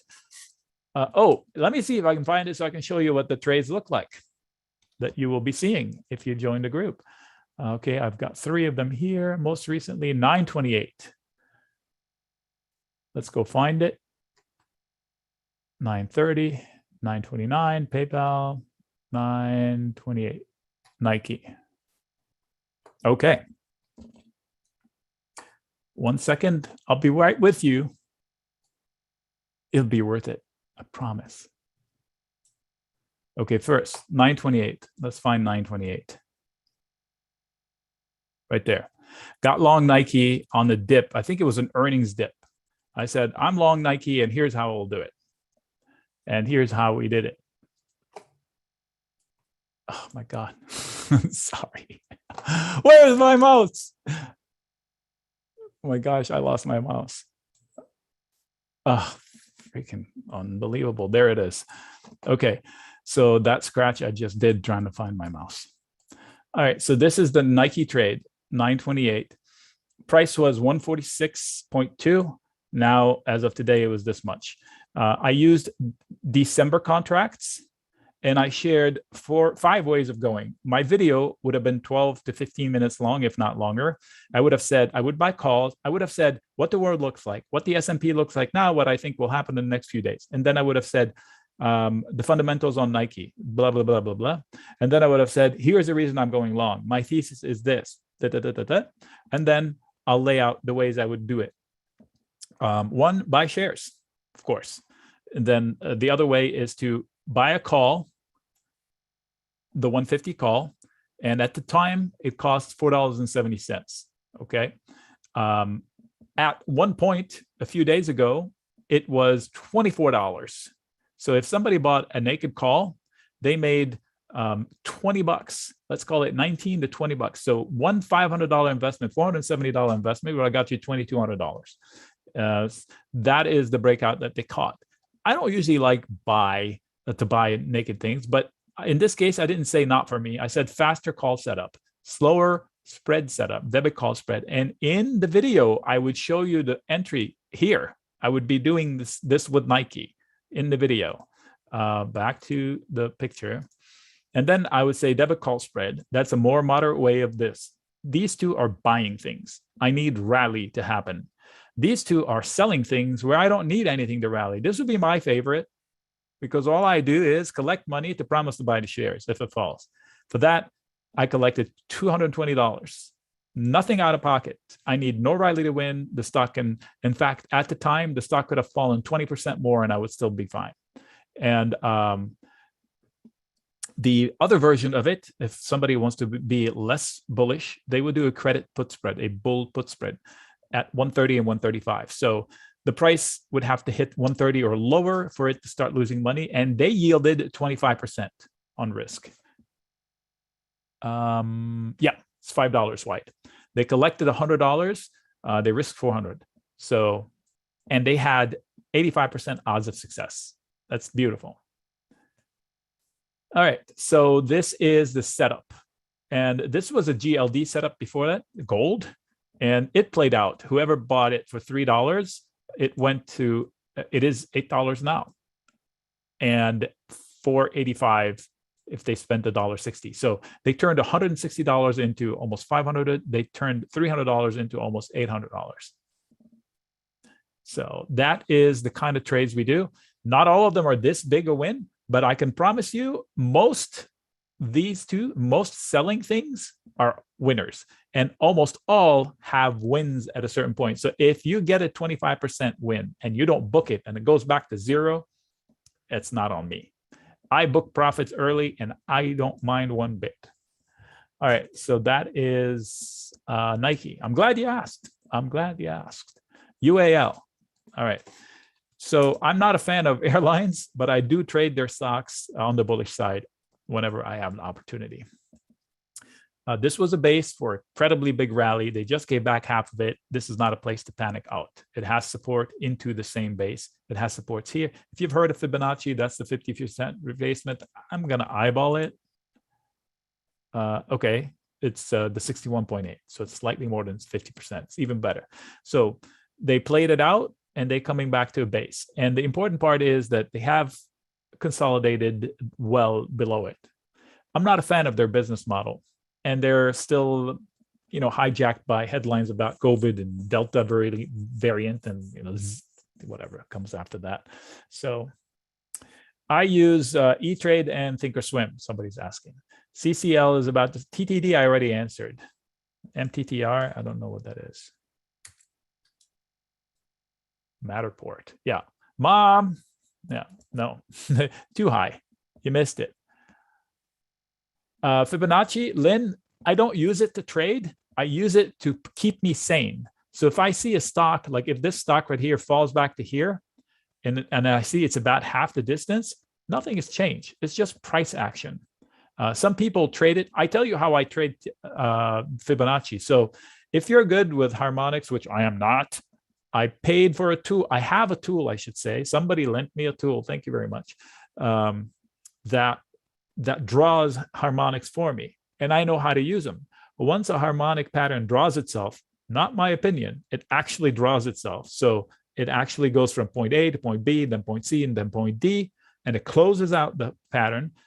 The machines will get to work. They hunt the Fibonacci retracement levels. There are 3 of them that almost get hit all the time. That's what got me into Tesla the other day. Plays the harmonica. So in this case, I don't use it to trade unless I'm using some sort of a harmonic trade, which is very, very rare as an investment. And I sparingly use it intraday. That's it. CCL is probably the same comment as RCL. I'm a fan. It's in support, but it better hold when it bounces and it comes back to here. This better hold. Otherwise, there's more downside. I chose RCL. I forget why. It looked like a better, cleaner line. Look, wall, broke out, support. Now they're retesting it. CCL, do they have the same kind of thing? They don't. See, it's different. It's mucky. Could be better. I don't know, but the other one was pretty attractive to me. What's the other one? CLNH. What is it? Norwegian Cruise Line H. Okay, NCLH. So kind of like CCL. It's not a clean line like RCL. NVIDIA is too high, my friend, I bet. So here's the box. Trade the box until the box fails. Let me see. Yep. So you got 2 candles for this, an incredible failing zone, and this decent short-term support. I wouldn't touch it unless it's 260, personally, for a trade, not even an investment. It's super expensive. AMD is like twice cheaper than NVIDIA, and it grows faster than NVIDIA. I don't know why everybody loves NVIDIA. From a stock performance, AMD delivers faster growth and is cheap.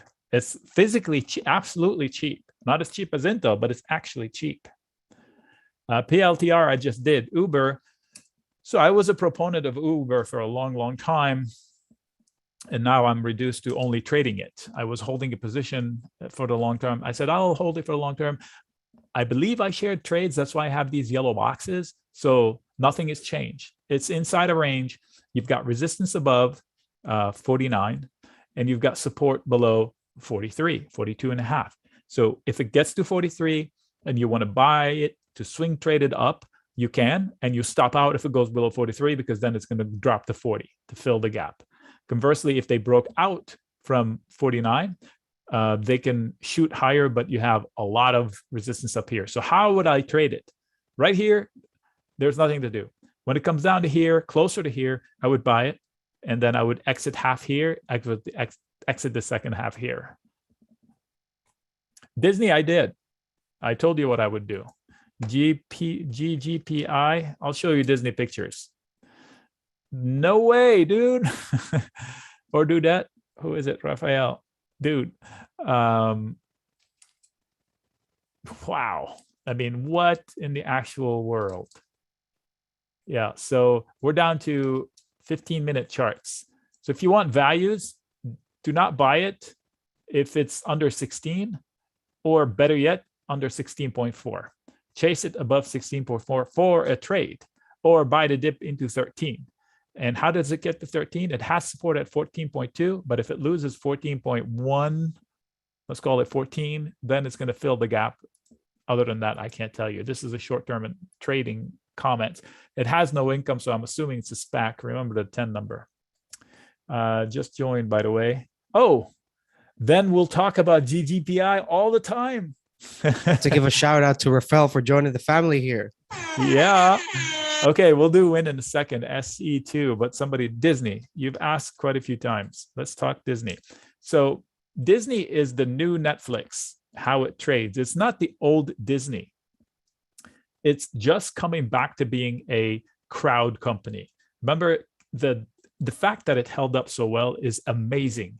People had the courage to hold a company stock of a company that 100% depended on crowds. It needed crowds for everything. And now they changed the narrative to being subscribership. And the growth was explosive. And we knew it was going to be explosive in December. I said I wanted to be long in November of 2020 because of the release. I said the numbers are going to be insanely big, and they were. But now they're slowing down. So I like the levels. Look, it closed this gap perfectly. So it should find a lot of support here. It did it on high volume. But I don't want the junk that comes with Disney. If this one rallies from here to here, the markets are also rallying. So I personally would pass on it. And if you force me to trade it, I would sell a put or a put spread. So let's go through that. If somebody asked me this, so if Rafael asked me this tomorrow, how do I get long Disney? I would say, okay, let's look at the options contracts. Let's see if there's any opportunity to make some money off of the price action. So if I go to December, and there's not a lot. See, it's just not exciting. If somebody says, if I wanted to own shares lower, I'd say sell a 140 put. Somebody will pay you money now to buy their shares at 140 for the next 66 days. Where's 140? You can't even see it. It's off the screen down here. So I collect money today, and all I have to do is buy their share. If it falls another 11%, and I break even a couple of bucks lower. Option upside down on a stock. Okay, Maria, let me see. Can you talk about options when you are upside down on a stock? All right, so here, don't know exactly what you're asking, but if I own shares and I'm worried about my shares, there's a strategy called stock replacement. In other words, I can stay long with no money out of pocket. I change the profile. I'll ditch my stock, put the money back into the bank, sell put to buy them lower. And with the money I sell a put, I buy calls to be long the stock. So then I'm still long the stock without any out-of-pocket money. So worst case scenario, it falls. And instead of losing money like I would have with the shares, I don't. And then I get to own it lower because I sold the put. So I don't lose money until they give me the put, and then it continues to fall lower. So I would have saved myself the hassle of going down to the sold put. That's called the stock replacement. If I'm looking to protect my shares, I just buy puts, but I rarely ever would do that. It's very expensive. If you keep doing it, you should just get out of the stock. You could sell some calls that are covered against stock you own. So if somebody owned Apple, and let's say they know they want to keep it, they have profits, but they want to be, they're okay booking their profits at 160. And for that, they want to make money off the stock. So they can sell a call, AAPL, against, Nick. Gosh. Okay, so what did I say, 160? Yeah. Boy, what? I can't be right. Okay, that's better. See, that was a glitch. Maybe it was my eyes glitching. So let's say I'm okay selling Apple at 170. So I can go out and sell the January call and collect $100 per contract for every 100 shares I own. All I have to do is sell my shares at 170. Sell them at 170. I'll keep the $100 I collected, and I'll profit from here to 170, and then I'll get out at 170. Yeah, long day, Sam. Is this Sam from the chat room? So I can't tell if I'm here. That's what I would do to help ease the pain. Or if I wanted to buy free insurance, I would sell that call and buy a put with the money. So in that case, I would spend 28 cents to protect myself at 135. Worst case scenario, it rallies to 170 and I'm out of the stock at 170.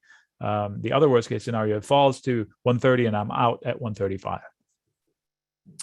Is this only for US residents? Heck no. I'm from the globe. I'm a transplant into US. I would have been called a dreamer. Let's see here. CMP. Ooh, ouch. Yikes. What the heck? So let's zoom out. Whenever I cannot see, I have to zoom out. All right, so pandemic, okay. Let's say this was the bottom and that was an overshoot. The world stopped working. Literally, it all went to heck. And now we're close back to the base. This is not a point where I would panic out. There should be buyers lurking. Why? Because the people who bought it here made money. The people who bought the dip here made money, and it has held support since then. So this is an okay opportunity to get long if you know the company. If I'm long the stock, it's definitely too late to panic unless I learn something new that's ongoing problems. So that's the case. Mara, are you asking because you were mom asking the other day to buy Mara? Okay. So Mara fell back into a small support zone. If I didn't get out here on that 20% drop yesterday, I think it was more, then it's too late to get out. But the bounce is going to find some resistance. Now, it was unlucky that this happened. I don't know, was there a headline? On a day where crypto dropped a little bit. I find it funny that the headlines are in capital letters, say from Zero Hedge, crypto crash.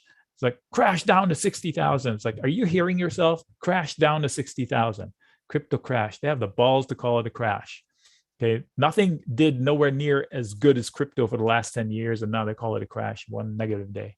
Anyway, Mara is a not shortable here, not easy short, but be careful. If you're looking to own it, why not take partial position so you don't average down? You end up breaking up your entry into two separate entries. So a little bit here, and it'll be fine. That is if you believe in the stock. If I wanted to bet on crypto, I will bet on crypto instead of betting on Mara, who may or may not be good at doing its own crypto, may or may not be cheating, may or may not be investigated. Crypto is crypto.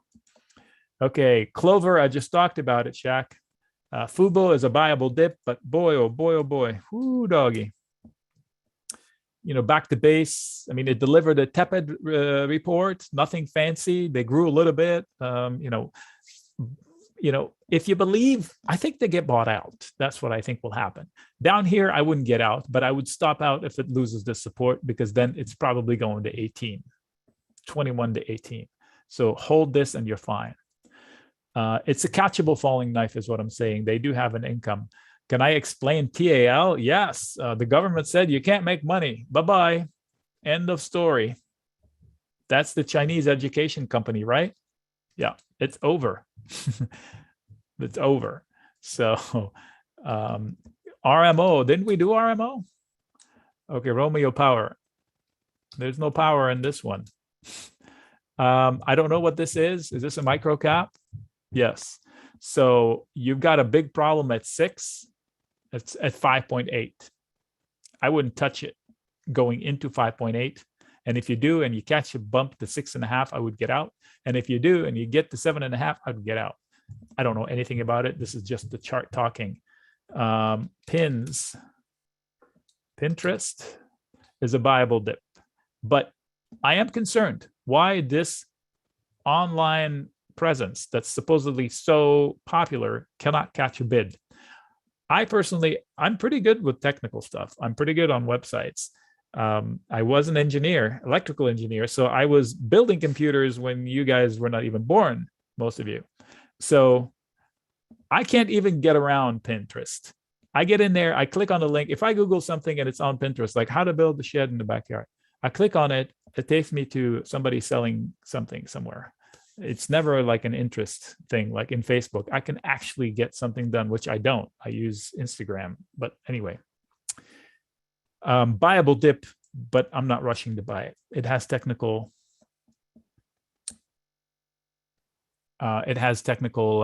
resistance here. Do I do stocks or options only? I have done stocks. I prefer options. I'm not holding a lot overnight. This is all-time high, folks. You have to be 1 foot out the door. How do I feel about marijuana stocks? I like marijuana stocks from the perspective of the long-term thing. I bought the dip under 10 for Tilray. Tilray is my favorite. I did grow GRWG as well. They both did well, but as soon as I got out, so you're welcome, all of you. As soon as I got out, they shot up to the moon. So you're welcome. No, there was something other before TXMD. Skills, I ditched it. I'm done. Yeah, I like the concept. It's just too crazy. It's just you do homework, and then I got so tired of looking at the calls, so I ditched them today. If you take out 13.2, more importantly 13.9, let's call it 14, then you can rally to 20. But it'll have to do it without me. Maybe I'll put an alert here. Maybe I'll get tempted one more time and get bit one more time, and then I hit myself for breaking my rule. Peloton, be careful. Be careful. I mean, it's a headline trade. Be careful. We don't know what kind of headlines that come out. It's a catchable falling knife from a chart perspective, but they have too many new things going on. So we have question marks. It's not my favorite, but it's got a lot of opportunity. MSTR, is that a crypto MicroStrategy? No. So this is an AI type of a thing. Okay. So I prefer Palantir. This has a really constructive chart. So you've got higher lows, some support here into 700, a breakout from 900, 890 is open air. Then you don't chase it unless if you don't catch it here, you don't chase it here. Okay. So this is your opportunity. The closer you catch it starting from here, the better. Okay. Coin. Buy the dip in coins because they talk about, oh, rally, crypto, it falls on crypto falling. I mean, what kind of a silly thing is that? They sell the shovels. They don't care if you find gold or not. They're going to make money off the shovels. So as long as more people are going to be trading crypto, Coinbase is going to be great. So buy the dip up here is not an obvious entry point. You have a pivot at 320 and a pivot at 368. Make that your new box. So do I have lines? I can't imagine I don't have lines on that. Yeah, I do have lines. So I said buy the dip opportunity and never got there. So I'm okay. I'll wait. Maybe I should put another one higher. Really quick, Nick. And I just want to mention, guys, a lot of the tickers that we are going over right now, these are tickers that Nick will be following up in the chat room for possible trades once it becomes actionable, if it does. So for those that join, you will be following up with these trades if we end up getting in the trades with Nick in the community. Rodrigo, can you do me a favor and answer the person that had DM me? I can't remember their name. Just put in the chat room. I don't want to go there in case he's got something private in the DM and the window is open right there. So if you can just say in the chat room that I will answer the questions because I'm busy right now, that I'll answer them. Oh, yeah. I mean, because you're always there after hours. So yeah, it's right. But if I click on it now, his window is right there and I don't know what he's saying. Yeah, I'll let him know. So I don't want to, maybe he's saying something he doesn't want anybody to hear. Read. Okay, Prague. What about Prague? What is Prague? Progenity. What does it do? Intriguing name. Engages in the provision of molecular and specialized diagnostics. So it's kind of like ISRG tailoring to the medical community. So the medical community has made a lot of money thanks to Obama. And this up here is definitely not a place to start longs if I look left. The breakout necklines happened lower several places. This was an important breakout here. They came back and busted it. So it could have more upside potential, but know that you're going to be facing a lot of sellers stuck here. I call this an accident scene. Like they held, and then bleh, and now here they come. So big volume. I don't know what's going on. Was this a SPAC of sort? Was this like a reverse merger of sorts? This chart looks weird. This is a famous Reddit stock. We've gone over a lot of meme stocks. Oh, okay. They're from the crowd here. Yeah. So be careful with that. It's not an easy entry up here. Apps. Well, Digital Turbine. Let's see all my notes. Holy crap. I haven't looked at it recently, so these are somewhat older, unless somebody asked me in the chat room. Buy the dip opportunity failed.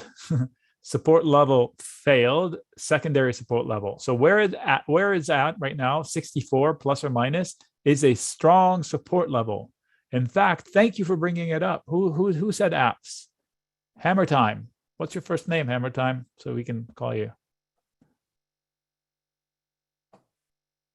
Christoph, 1 second. Paul, thank you. This is a to-do.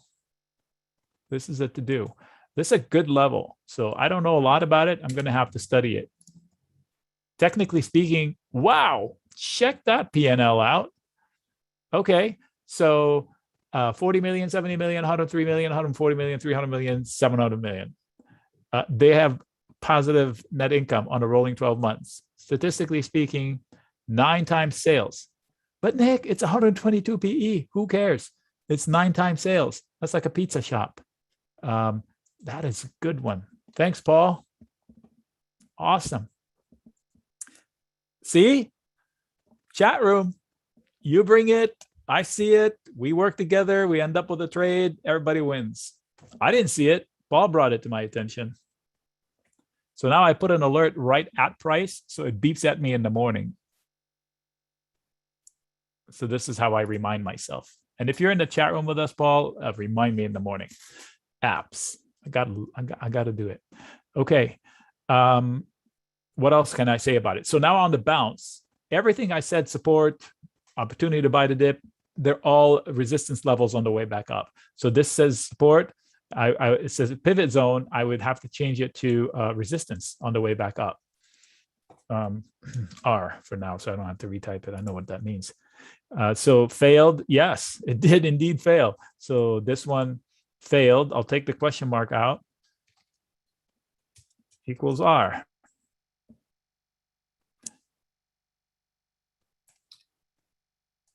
There. Buy the dip failed equals resistance. And if it looks like there's some other stuff up here, let's go to a weekly. All right, prior fail zone, not an ideal entry point. So if somebody was in the group, they would have known not to chase it up here. Because you look left, look, this is weekly. So now for 2 months, eyeball, they had complete rejection of all these levels inside that box. In fact, lower than the box. This was the highest close right here. And somebody decided to go long up here. That was an easy mistake to avoid had they been discussing it with friends and family. So if friends came to me and say, hey, I'm looking to get long apps. And I'll say, you know what? It failed last time it was here. That's not an obvious entry point. I would have been right for 3 weeks already, straight. Now they can get long with conviction. Magni, I got kicked out. Do you get a free month? Hey, Rodrigo, can we give him a something? I don't know. I mean, if it was up to me, it would be yes, but there are systems in place. It's a big company, Benzinga, so I'm not sure they can do one-offs like that. But reach out to Rodrigo and see what he can do for you, Paul. I believe if you scroll up. We don't have any monthly subscriptions. It's not a free subscription. It's annual. We do have a 7-day money back guarantee, Paul. Right. So if you get in and you don't like what you see, you get your money back. By the way, we haven't said this. I've been working with Benzinga since 2011. So, and they've offered like free complete refunds, no questions asked. And if we weren't doing something right, we would be out of business. We wouldn't have the following we do. All right. So let me see how much. Break away. Riot and BTU. But BTU, I have a feeling it's going to be same concept, same comments as FCX, as I did. So this is a weekly chart on BTU. If this was wrong and if this was wrong, somewhere in the middle lies the truth. For the last 3 weeks, these 3 weeks are pretty compelling in the base. So it's falling into support. I would buy support. See that message to myself? I don't even remember doing that. It says BTU long. So I would try a long in here. And it's a zone, squishy zone. So if you know the stock more than I do, maybe you're already long and you would not be incorrect. You would be right to do that. This is a good support zone, but then again, it's a falling machete now. So you have to be careful, not all in. You're saying, but it looks great. Okay, so let me ask you this. If the S&P falls 3% tomorrow, do you think this one will hold? No. All right, I think I did Magni, did I not? Wait. It's not crypto. Magnite. Ooh, okay. So you're in trouble there. Whoops. I meant to move this. Yes, it's a prior bounce area. It should be support, but yes, it just broke a support zone that could trigger a bearish pattern that may get machines selling it. So here's my concern on MGNI. Pops into 24, 24.5 may be automatically sold by machines. What I'm saying is, so they say machines control the action. They are doing 80% of the trading, and they are programmed to do one thing. They look left and they have a formula. If this and if that and if that, act like this. So they have a couple of modes of actions. This is my explanation of the action. So once they get a hold of a trend, then every pop into the trend will be sold automatically. So then they'll sell the pops. And what does that do? It creates more bull traps, small bull trap. Every pop will look like this is it. That's the bottom for bulls. They get in, whack. This is it. That's the bottom, whack. And that's how you get these descending channels until you establish a bottom, which means you no longer make lower lows. So this one is still making lower lows, because then what you need is, if you stop making lower lows, then you can still make lower highs. That's fine. But then the battle gets tighter and tighter and tighter into a point. Then you either do this or you pop and then start building higher lows to go back the other way and recover. That's how a bottom happens. You need a U. You don't need those V. Those are no good. Okay, so in this case, the machines may be flipping code from trying to hold the floor to, we lost the floor. We better flip into sell the rip mode. We don't know. So losing this floor has a huge downside consequence, but I think there's enough support here to save it. So be careful. If you got long now, I will put a stop to it. Not get out of it. Put a tight stop. What does that mean? I usually, several ways of doing it. Somebody can say, you know what? If I lose 20%, I'm out. If I lose $500, I'm out. If it loses X level, I'm out. But in this case, there's nothing here. And the X level is way back there, and it's just too far to matter. If I get 2 red ticks, I'm out. If I bought a call and the delta on the call is too low now, I'm out. Right? Managing the risk. Okay, Riot is next. Riot. All right, so up here was not a right place to get long because of an accident scene place, resistance zone, old resistance zones that I haven't updated, but they all move over to here. Recent lost support equals now resistance. Those are comments from months ago. Look, if you extend them right here, they would have been perfectly good advice for today. That doesn't mean the rally is over. It just means the easy rally is over. Breakout was here. The measured move of that breakout is $7-ish, $6 to $7 from about 33. So this is definitely delivered the potential upside of this cup and handle breakout. They overcame a lot of resistance. So hopefully the dip that they just suffered brings them back into the neckline. So what did I say about that? It's okay to give back half the rally. So they rallied from, let's get Mr. Fibo. So the 50% retracement level is right there. The low today exactly to the dollar, to the penny, in fact. So you rallied from here to here, you gave back half. That's normal price action. Even if it falls to 32 or 30, the breakout is still in the hands of the bulls. They establish the floor, they're establishing a higher low. So you want them to do progress. They dip, they buy the dip with the progress, and they continue on. Therefore, we developed that ascending channel on a lower time frame. Elsa, the session should have been over a while back, I believe. So this is all bonus. Right? I didn't schedule this. They told me show up at 2. I'm here. Yeah, we were supposed to finish this at 6 p.m. just for everybody to know really how much we're trying to help you guys with options. Keep that in mind. At some point, I'll get whacked in the back of the head and I have to get off. So let me see here. BTU Riot, we did. BTU, we did. DDM, I don't know it. We'll try to do it.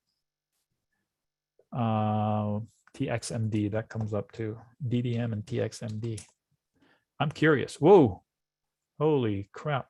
What is this? See, I'm going left. I need to see some, wow. Okay, so that's definitely a broken chart. You have to do homework on this microcap to find out if it's indeed viable business. Now, I see they have income, but I also see growing expenses. So you need homework about the company. The chart is no longer helping you, except to tell you that if you're long and you get a pop back to 67, 70 cents, I would get out. That's going to be a huge wall. Worst case scenario, 75. Okay. But that's a micro cap, so they don't always behave that well. That's the XMD. DDM. Boy, what is this? Ultra Dow? Yeah, so you long the markets. Yeah, you're gonna have to join the chat room for that one. It's a long answer. Yeah, you can be long. It's a trade, not an investment. How about that? Long trade, yes, not an investment. I just shared before I started the IWM, how it can go to 250, 260, 270. So if that happens, this one takes flight. If I'm not long yet, I would wait for a breach of the high or sell a put spread. There is no monthly. Oh, annual. We're talking about some. Oh, Moderna. Okay. Talk about a knife I would catch. Definitely, I would catch this knife. So with the caveat. So these are scenarios where we've never had this situation before. What? Well, we have, but not in modern times. A pandemic. And then a company come out and say, I got the solution for you people. And then they get rewarded with a huge honeymoon period to the first few rounds of inoculations. So how big is that honeymoon period? Meaning, is next year, it's going to have to roll over comps from this year. Like the sales this year were explosive because of the panic pandemic buy from all over the world. Next year, will they have the same one? If not, then people will be disappointed relative to like, for example, this drop was on the actual results that they went up in sales 3,000% and went up in profitability 1,400%. And they did this to it with 3,000%. Imagine if they don't grow next year. What? So it's all about expectations. From a math perspective, it's a bargain. But from the psychological perspective, there's a lot of risk. So how ballsy are you? They flowed $7 billion in net profits on the trailing 12 months. That is big bucks, folks. Big bucks. Statistically, price to sales, it's 8.7. So it is not expensive.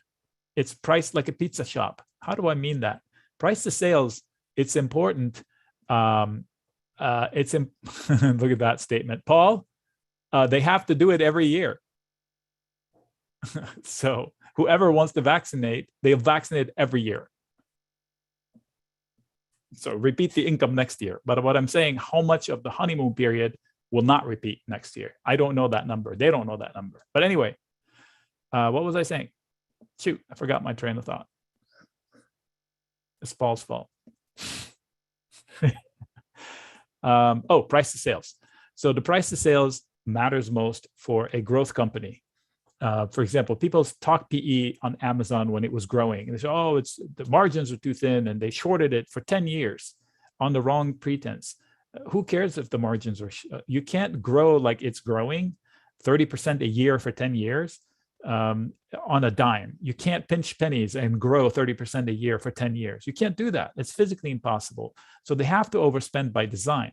And then one day, one quarter, they decided to show people that they can be profitable, and they tightened up the spending and they blew the water. They delivered profits like you wouldn't believe. And everybody said, oh, we get it now. Okay, the pizza shop term, I'm getting to that. That's the point. So when you go to buy a business, which is what you do when you buy shares, hey, I love Amazon. I'm going to buy part of your business. Here, let me see your financials because they're public. Oh, okay, you've got a PE of this and the price to sales of that. You're a growth company. I don't care about your PE. Show me what your price to sales is. What do you think is the cheapest mega cap out there? The cheapest, like dirt cheap mega cap. And by mega cap, I mean those big guys, the top 10. Tech company. Well, I don't know if that's tech company. Amazon, absolutely. It's twice cheaper than Apple. What? Yes, Amazon's price to sales, I bet you, is under 4. And I'll explain that pizza shop place. 3.99 price to sales. So let's go to the pizza shop. You have a pizza shop in your neighborhood and it's always busy. And you say to yourself, man, I wish I owned that place. It prints money. So you go to the owner and you say, I'd like to buy your store. How much sales do you make a year? Oh, I'll make $1 million. I'll pay you $4 million. So you're paying the person 4 years worth of sales to the pizza shop. He'll tell you, no, what am I going to do after 4 years? It's worth more than that. Every year it brings me this kind of income. It's just busy, busy, busy. That's the deal with Amazon. If you're buying shares right now, you're only giving it credit for 4 years worth of sales inside of the price. Zoom last year was 125. So if you bought Zoom, you paid 125 years worth of sales. Because it grew fast, that number normalized. Now it's 25, 22, 25, something like that. So price to sales is important. And the pizza shop thing, if you see something that's priced 9 times sales, that's like Apple, Facebook, and Google. That's pretty cheap. Like Tesla is 20. NIO is like 18-ish. I'm speaking from memory. Give me a hot stock. ADSK. Okay, let's see. This is a fast grower, good solid company, has had good history. 18 times price to sales. Why is this price 5 times more expensive than Amazon? Why is this price 5 times more expensive than Amazon? It shouldn't be. So Amazon is a bargain. LSPD, Lightspeed Commerce. You know what? It came up in the chat room the other day. Good people from the chat room brought it up. And I was intrigued. 25 years worth of sales built into the stock price, even after this dip. And that is pretty high relative to its recent history. This is a buyable dip from the chart itself. So you do your homework. Looks like it has a good P&L going. I don't know what it fell on headline, but I don't know what were the metrics. So do your homework there. But if I'm long, I'm not exiting here. It's too late to exit. If I want to get long, it's not a bad place to start. Amazon is stuck in a box. Trade the box, but it's a pretty big box. So the best thing to do is just to sell an iron condor on it or credit put spreads on. I'm going to give you a number for Amazon, 4,200. You like that? Let me tell you how we get there. So now you're stuck at Amazon. You've got support at 34.50. You've got total resistance at 36.10. Trade the range. Breach of 36.10, gone to the moon. If it dips into here, I would buy it for a trade. Let me walk you through how it gets to 4,200, if not higher. All right. So I remember conversations in the chat room not too long ago saying buy the dip to 805, 805, and now we're talking 4,000. Okay, so because somebody, Steve Grasso on CNBC, I'm pretty sure it was Steve, you can't touch it. He told you it was going to be a spending year. Those were almost his exact word. You can't touch it. He told you it was going to be a spending year. That was here, 2019. I was like, you can't touch it because he's spending? That's when you buy it. Because when he spends, they deliver stuff. So guess what? Remember we started the show and I said the small caps rallied, then consolidated, then they broke out. Okay, so check out this breakout that happened a little bit ago, and it's still alive. Nobody's looking at it, but I am. I'm not trading it. I don't have a trade on it, but I'm ready to go. So it ran this much, and then it chopped for, what is this, a year? Okay. And then right here, that week, whatever that week was, we'll go look at it somewhere in August. Boop, popped, finally, on a weekly basis, and it closed up here. Okay, so that's the mark to beat, closed up here. And then immediately gave it back up, tried to save it, and then we had the correction, September correction, pretty harsh. It took it down below the line. That breakout is still alive because we know now that it's breachable. They came at it, they failed again, and now they're fighting with it. So these 3 candles, 3 weeks in a row, you get to here, and above here, this thing is going to here. That's the target, because you rally that much, you consolidate a whole stinking year, and now you have higher lows attacking a neckline here or here. This is the target zone, and it's above 4,000, and it's as early as maybe January, February, March. So that doesn't mean I go out and buy a call blindfolded. It means I wait for the trigger. Meanwhile, I can deploy some risk by selling puts or put spread. If I have an account that I can sell puts in, oh Lord, is there easy money to be made in this one. They'll pay you $2,000 a contract probably to buy their shares at 2,400. Let's go test that theory. Really quick here, Nick. Tyler, so the renewal price, you guys will be grandfathered in with the 70% off. So that is just for tonight till midnight. So if you purchase today with the 70% off, you keep the 70% off next year and so forth, regardless of the price fluctuation. Thank you. So if you want to buy the shares at 2,900, buy in 45 days, somebody will pay you almost $600 to buy their shares at 2,900. 2,900 right here. Somebody will pay you money to buy their shares here. If you're willing to go out longer, if you believe in Amazon longer and you want to risk somebody will pay you 500 for buying them at 2,700. So, but this is big money requirement. So the platform will not let you sell a naked put because not everybody can buy 100 shares of Amazon. So if you can and you want to, that's easy money on bad days. So in the chat room, I had a person, Tesla was falling. What call should I buy in Tesla? I was like, why do you want to buy a call? You told me you had a big account. Here's what I would do. And I told them to sell a put that was like $400 below current price at the time. I don't remember the numbers. They sold 3 puts. They collected $2,900 or something like that. The next day, Tesla stopped falling and popped a little bit. Then those $2,700 turned into like 13. They just bought them back and pocketed $1,300 overnight, and they didn't have to sweat it. But not every account can do that. But there are ways of doing a credit put spread emulated. So if I sell a credit put spread down here, I can collect 20% yield, 15% yield on very low incident risk, high, the conviction is high because the delta, I put it in my favor. Look at how low the delta is down here. So there's not a chance, there is a very low statistical chance that price will be down here, 3 to 5%. So if I can generate income by selling risk down here, I mean, the market will have to collapse for this to get to there. So that is Amazon. All right, Shopify, be careful with Shopify. I don't trade it with options. I would love to, trust me. Great company, absolutely great company. The growth is they're insane, but the quotes are unreliable. So you go to trade it, you plop in Shopify in here, and first of all, the margin requirement, if you wanted to do sold naked something, oh my Lord, it will cost you, let's see, what contract is this, December. It will cost you $9,600 to buy one put at the money if you wanted to short it.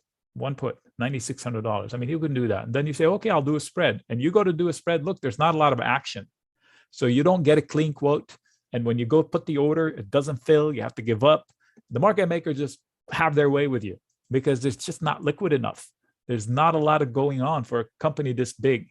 If you go to Apple, for example, you'll see thousands, where this one has dozens. So this, if I put a quote at the mark, it'll fill instantly, within a penny. With Shopify, even when I bet right, I had a hard time closing winners. So I was like, I don't need this hassle. I find myself cussing at this monitor. I'm like, nope, I'll take my business elsewhere. But hey, on a bad day, if I own shares, I would sell calls to make money, put against them. Look at this P&L. I mean, this is undeniable growth. The company, whatever they're doing, is just insanely strong. You can't short this in spirit. You can short price action, but not like, oh, they're going to fail. Nope, they're not going to fail. Look at them. All right, what else? Stag, I don't know Stag. I don't have lines, do I? I don't. See, I don't know Stag. So, what do they do? Industrial company, real estate, investment trust. Oh, a REIT. Okay. I'm afraid of real estate. I'm pretty sure the next crash in the market will be coming from real estate because houses valuations are starting to get questionable. Rocket, I'll do in a second. Valuations are becoming questionable. A friend of mine did work on his house, dear friend of mine, and they did an appraisal and it came in at 900,000. I wouldn't rent it. So I don't know, and I'm not a snob, trust me. I live in a humble home. I mean, in California, there's nothing humble in California. A closet would run you about 400,000. So for their house to be valued at 900 just because they needed it for the refi, that's the shit kind of happened in 2007 that caused the crash. You're welcome, Anthony. I appreciate you coming. Join us if you can, if you're able. I promise you'll find value. So this needs to hold. If this is lost, we're talking this zone, and then repeat that lower. So you've got resistance here, and that's the breakout to chase. And then this one needs to hold, and that's support. So you got support that needs to hold. If it fails, they come to 41. They'll try to hold here, but if they meander to here, repeat, buy the dip with a tight stop. If they lose this one, they're going to come back to 37. One step at a time. One step at a time. No guessing. No guessing. If you don't have a trigger, if you want to short it and you short it here, you're hoping for the best. If you want to short it, you wait for the loss of this and then you short it. And the way it happens probably is what I call a ladybug, which actually is an inverse cup and handle, where you got to put some fun into it. So if this is my short trigger, because it did this, bouncing, if they come back to here and they lose it, they do this. That's an inverse cup and handle. I call it ladybug. If you put legs here, doesn't it look like a ladybug or a dung beetle or something? I don't know. Put an eyeball here, antenna. Whew. Question, MRAM, go long at 14.5, would do options if I go short to 10? I don't understand. You're going to have to restate the question. What is the stock? MRAM. Whoa, holy crap. Okay, if I was to go long to 1450, are you long now, Lev? If I were to go long at 1450, what would I do with options? No. So you're looking to get long now? That is not an obvious long. And if I wanted, just trying to understand how options work. Okay, options work like if you were interested in the stock here and you buy a call here, if you buy a call here and this happens, you make a shit ton of money. So let me see, what was that? MRAM, does it have options? Not every stock has options. This one has options, but it's not very liquid. So that wouldn't be a stock I would use options on. Let me see if I can tell you why. Yeah, you can't, I wouldn't touch this with options. It's not liquid enough. But if you expected a rally, you buy calls. And if the rally comes, if somebody bought calls in a stock like in Mara here, and this happened, they could pay off a house, basically. The profits are like on steroids. But of course, the other way works too. You can lose your money fast. Rocket, I got you. Rocket is a conundrum. Great business, huge company, great P&L, doesn't get any respect. It's treated like it's schmutz, like it has no business. This is super tight. A move is coming, direction unknown. I vote up just because I'm biased. I do like the company. I may still be long in a loser situation. It was a big win, and I renewed a long in it. That particular long is a loser, but overall, it's still a good for me. So the range went from super wide, wherever it was back there, and now it's tightening into a little pinpoint. So they may go up here. That's a big, tough level right there. And they may do this, may do that. Hopefully they'll meander here, and then boom, this, and then this big problem right there. So now we have problems. But I mean, I can't believe they can't find footing. I mean, what is happening? You want to see the P&L? I mean, am I misreading? I must be missing something. Look at this P&L. Nick, does this have anything to do with rates or the Fed considering, that they're doing mortgages? I don't think so. I mean, look, 3.7, 3.8, 5 billion, 15 billion. Okay, this year is less than last year, but that's a legit business. So we're missing a piece of the puzzle. Therefore, I am amazed, but I'm not digging my heels. So if I'm long, I can sit in it. Shares is good. That's probably the best long. If I wanted to buy calls, I would go out in time, buy calls in the money or at the money. Why? Because they behave better. I'll use the delta to re-emphasize the message of how important the delta is. So this is, December looks like long-term, but it's 31 days. So I would go to March. And so if I wanted to be long Rocket, I would spend $200 to buy this call, or $250, $260 to buy this call. Why? Because the lower it is inside the money. What is inside the money? It's currently at 16. So if I'm buying a call below 16, so I'm locking my price at 12. So now the delta is almost 1. So the definition of delta at the end of the class, the definition of delta is, I think, technically speaking, it defines how much the price of the option moves with the price of $1 increase, with a move of $1 in the stock price. So if Rocket moves $1, how much would this move? In this case, it's almost 1-to-1. It behaves like a stock. So if the stock drops 3%, this is likely to drop maybe 5%, maybe, because it's not really one. But an option here will drop 15, 20% because it's out of the money and it's not a stock. Its delta is super low compared to this delta. So this one behaves like a stock. Okay, it costs more, but it could be better in the long term. So if I'm wanting to be long the stock with finite amount of money, instead of spending $1,700 per share, I can spend 700 or 600 or 500 or 400.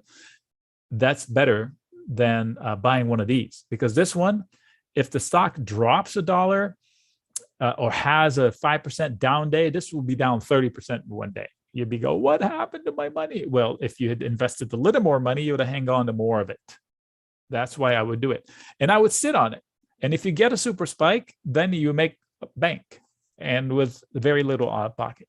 And if you wanted to buy 200 shares, what I would do is I would buy one contract and sell one contract. So then my out-of-pocket expense would be $350, because I'm willing to buy shares at 13. I sell one contract that commits me to 100 shares long. And I would buy one contract that gives me the options to buy another 100 shares to get me 200. So now I'm long 200 shares, but I'm hedged. Some of them didn't even cost me money. In fact, they brought me money. Okay. FSP. Brandon, FSP. Whoops, that's not the charts. FSP. What is FSP? Franklin. Is this another real estate company? Investment company, specialized focus on asset class of real estate. Okay, so I don't know much about the industry. Let's look charts. That's a weekly. Let's go to daily. All right, so the daily chart looks happy, but I don't usually go long a stock that comes back into a prior failing zone. Okay, it has had higher levels, but it's a failing zone. That's too sharp of a rally on a headline. Unless they said something that changed their business, not for me. Besides, the breakout from here has a measured move of about 2 here. So the easy work is done. I'm not about to buy it here and give somebody their profits out of my own pocket.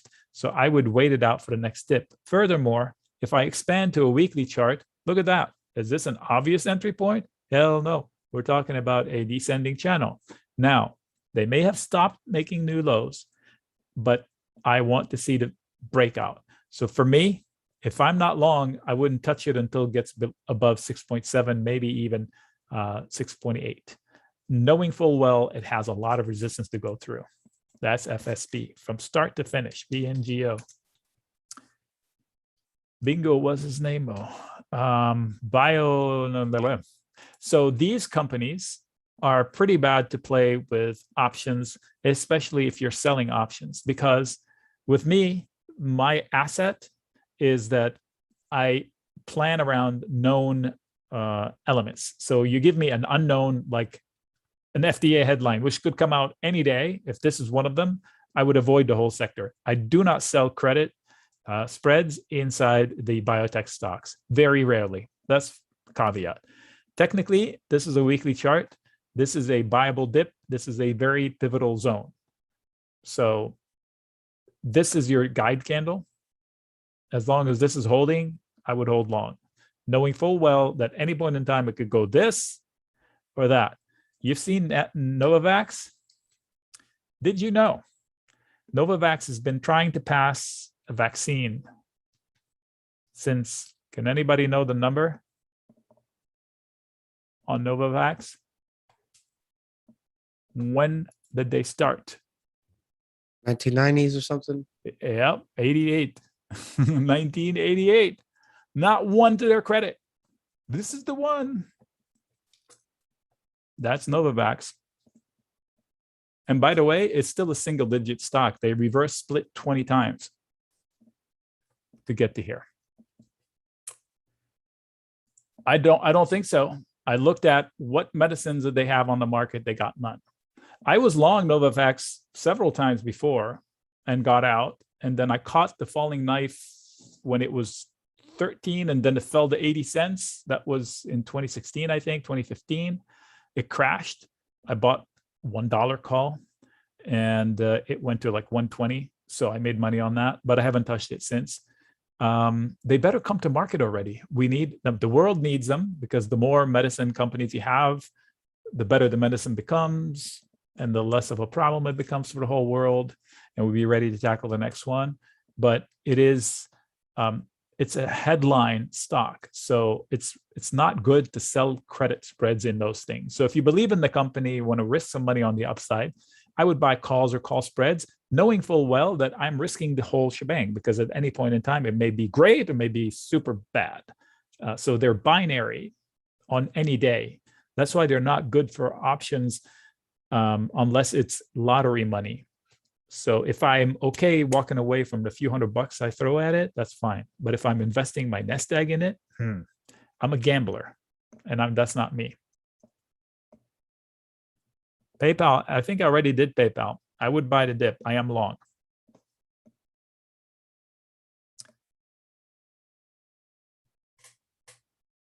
We discuss PayPal all the time. I just did a video on it not too long ago for the members. So again, what you get with the membership sounds like a salesman. Every day, I share the levels for the day and the plan. And midday, I share a video recap of what the action is. And most likely, almost every day, I share a 12 to 20 minute video on a trade setup. Today, the trade setup had 3 tickers in it. Yesterday, it had 2 tickers in it. Tomorrow, what is tomorrow? Wednesday? Wednesday, I will have one. Thursday, I will have one. Friday, it's active trading because there's expirations. And tomorrow, there's expirations. And those expiration trades in the chat room are super fun because they're usually 50 cents and they could pay $5. So you also trade the indexes too, right? I mean, yeah, those are the indices. Those are like if I see it's like, you know what? I think the SPX is going to go for the next 10 minutes or a half hour, or it's going to close strong. So I'll buy a 50-cent call and then whoop, we get the move and 50 cents turns into $4. So if you send $50, you cash 350. So there's the morning setup, the check mark in the middle of the day, conversation throughout the day, night or day. If I'm at the computer, I'll answer it. If not, I'll get to it next time I see it. And Sunday webinars, free 2 hours with the charts, the list, this thing, whatever you call it, the clickable Google Sheets list that you can click on it and launch a chart anytime you want. And these all in one day came from you. All in one day. Ooh, went long Zen too on a trade. I think that was today's trade. So they're all here with notes. Let's see, what else is there? All the lessons you want. It's a year-long class where I'm a student as well. I told you I'm learning crypto from a few people that are super strong in the chat room.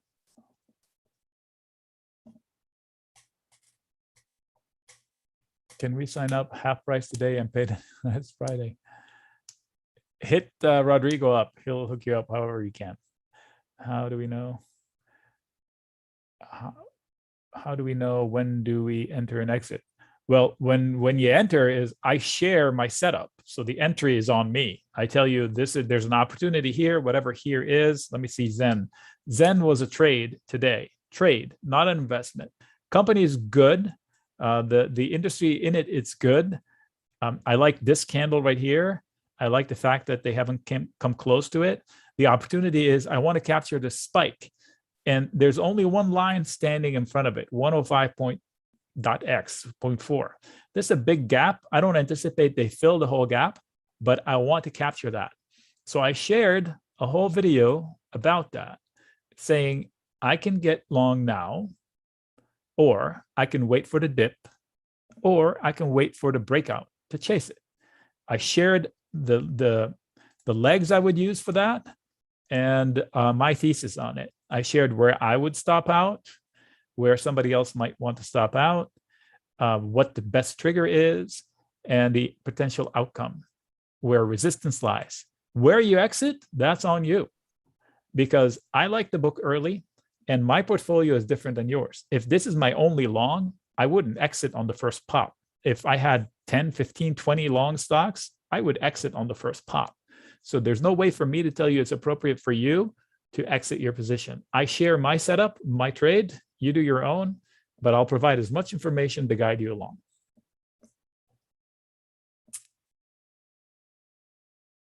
How do I chase a stock? What does that mean? Buying a call? Well, Tyler, chasing the stock means however you trade. If you want to stick to buying equities, you buy shares. If you want to buy, use options, you buy call or call spread. In my trade, I showed you the window with the 4 different lines. Those were the 4 different trade setups using options to, quote, chase a stock. And sometimes it's range bound, the stock. Like Boeing, I had an iron condor laid out, 1 leg at a time. So the information is there. You will ask a few questions the first time you see it, and that's fine. If you haven't done it before, you shouldn't take it in real money. You should take a lot of practice sessions. And when you do decide to dabble with real money, you should use 1 contract to see how it feels.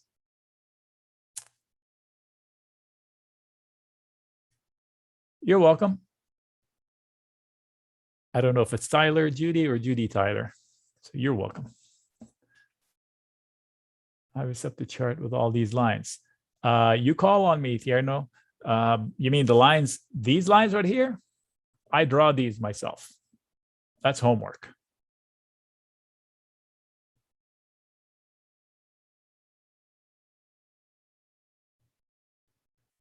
Preem, you must have missed the whole conversation earlier. We're trading all day. As fast as you trade, I can provide the information. It's not hard to create alerts. I'm sharing my alerts with you. I'm literally sharing my alerts. You saw this? This goes to your inbox. It's right there. All of the charts are right there. You don't know how to draw them? You click on it. You get all the lines. Look, they're all there.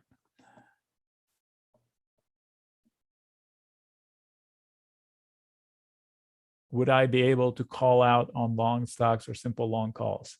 If the situation to go long is there, you can do it however you do it. Sell a put spread, buy a call spread, buy shares. It's all the same. You're going to have to capture the move however you capture the move.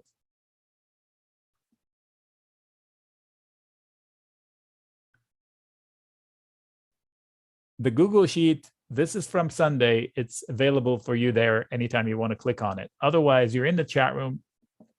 You ask me, hey, how does Square look now? I know we talked about it on Sunday. How does it look now? So I'll look it up. I will work on sharing my chat, my watch list, actually sharing that as a link. So then you will go in there. I'll switch to my watch list and I'll share it. Then somebody will go in there. What happened to my tickers? I do have 116 tickers in there. Anyway, what? Stinking. Okay, there's a bug in the system. Blue or red line, that's not an indicator. That's just a visual representation of the regression line. So this is basically saying, somewhere in the middle lies the truth. So let's pick another SPY. It's just showing the simple mathematical regression line. This is TradingView, by the way. TradingView, if you wanted an indicator. Right after this, we can we can finish it up, wrap it up for the day. Linear regression, that's what it's called on TradingView. The only thing different I did is I changed the default setting. It's 100. I made it 200. That guy right there. The count is 100. Is just too tight. Look at how it looks. Looks funny. 200 is for me. But that's not a trading thing. I don't sell it when it gets to blue. I don't buy it when it gets to blue, although you could, but it's after the fact type of a thing. I use it as a visual representation to remind me not to chase something up here. That's all there is to it. We get the same charting when we sign up. Do we get the same charting? I will help you get there. I don't know what that means, Phil. I will share my knowledge. Yep. Well, definitely, it's been a great session here, Nick. You've definitely gone way longer than anybody anticipated here for them. So I want to thank you for that. And obviously, people here that already know you and listen to Tim here. Good word from Tim. I appreciate it, Tim. I appreciate it. Yeah, nice words from Tim there. But yeah, Nick. So, what do you have any closing remarks here for the day? What will you be looking into the market? I have a few pieces of advice. Listen to less news. You will be much happier, and you will make fewer mistakes, because by design, the news is designed to instigate feelings in you. Because if there is nothing going on in the news, you wouldn't go to watch. So the way they get you to watch and the way to stay watching, they will inflate things. So they will say things like, we have so-and-so coming from so-and-so company, and you wouldn't believe when after the break, and you stick around because you won't believe what they have to say. And then you stick around and they have nothing to say. That's so shocking. So the headline, if it's not inflammatory, I write for a living. I write for companies. And when I don't bother writing the headline, because they're going to change it, because it's not catchy enough. They want like bam words in your face. Whether the content has that bam word or not, they have to have it, because that's the nature of their business. They're not evil, but that's how it's called clickbait, but it's really maximizing their revenue. So they're by design causing you to runaway yields. But then again, you think about it, where are the yields going to go? Nowhere. Because the higher the yields go, the more demand will be on the bond, the lower the yields go. So there's a roof on the yields, because the higher they go, the more demand will go on the bond. So they're stuck. It's like catch-22. Until Europe raises its yield from minus to at least zero, there's going to be TINA in effect. So you don't chase the higher yields. You short it, or you don't react to it.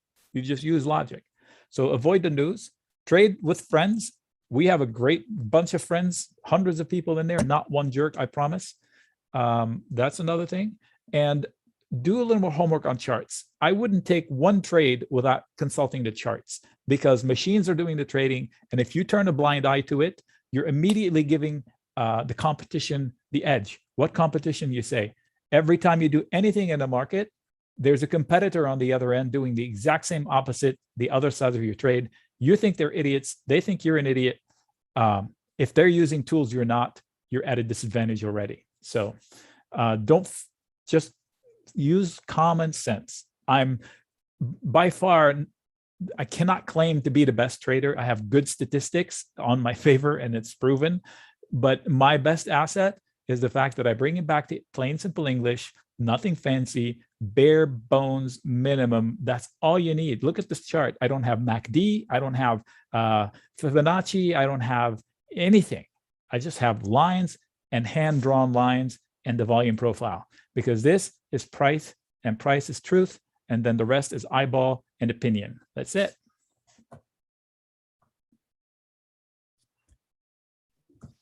All right, Nick. Anything else in particular you'll be looking into the chat room this coming week? In the chat room, I'm excited about tomorrow. We have a few setups going. Tesla this, Tesla that. It could go either way, but we're ready for both. We have the lines to act on for fast trades and longer trades whenever they warrant. We're ready to go long the small caps super long, but we're now just waiting for the confirmation of the second leg higher. And if you tell me that Biden is going to decide on his next person, I'm going to lay money that it's going to be Powell. And hopefully he says yes. So the first part will be him being picked, and the second part, him saying, yeah, okay. Because if he doesn't, then we'll get a deflation. So I want to be long the markets into that decision, because, quote, I am betting on my the choice, and there will be a relief pop, guaranteed. I guarantee you that. Okay. All right. Sounds good. Yeah. So we will be following up with that in the chat room. I'm going to stay here answering a couple of questions. If anybody has questions on the chat room. All right. I'm going to leave you to it without a screen. Yeah. 1 second here. Right. Let me, I'll share the screen here. No worries. Okay. Thanks everyone. I appreciate your time.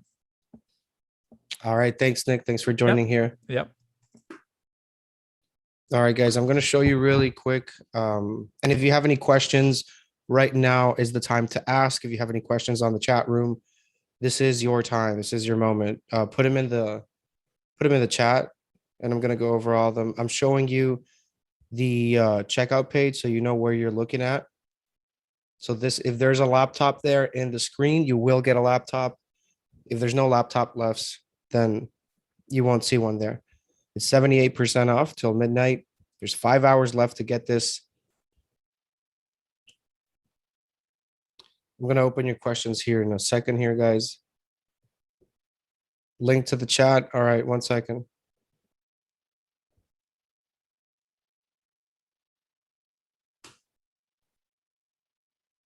Make sure you ask your questions in the general chat, not in the Q&A.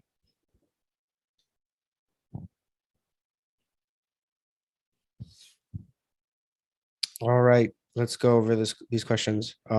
You're welcome, guys. It was a great session. There's no recording, only for the chat members. Chat members will get all of the recordings and the sessions, including the chat member only sessions that are on Sunday.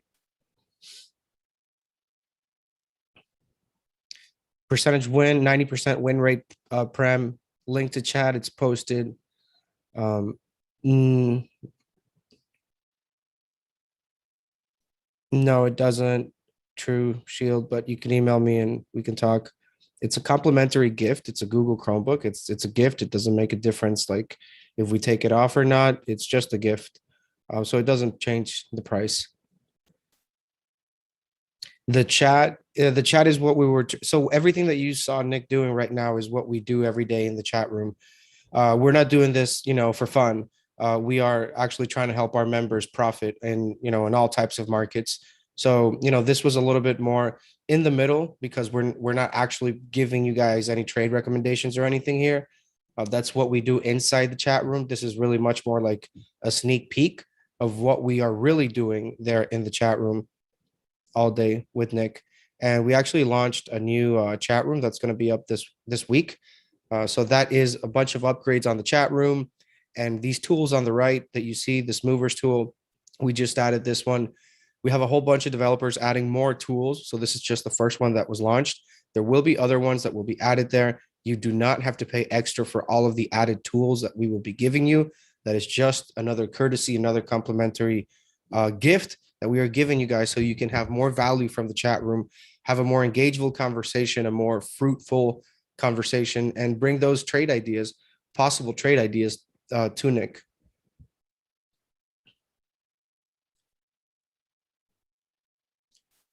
No theory. You can trade options and stock in the same place. Ultimately, this is where you get the trade idea. Wherever you make the trade, that's something else, but the trade idea is really what matters. That's really what you're getting inside the chat room.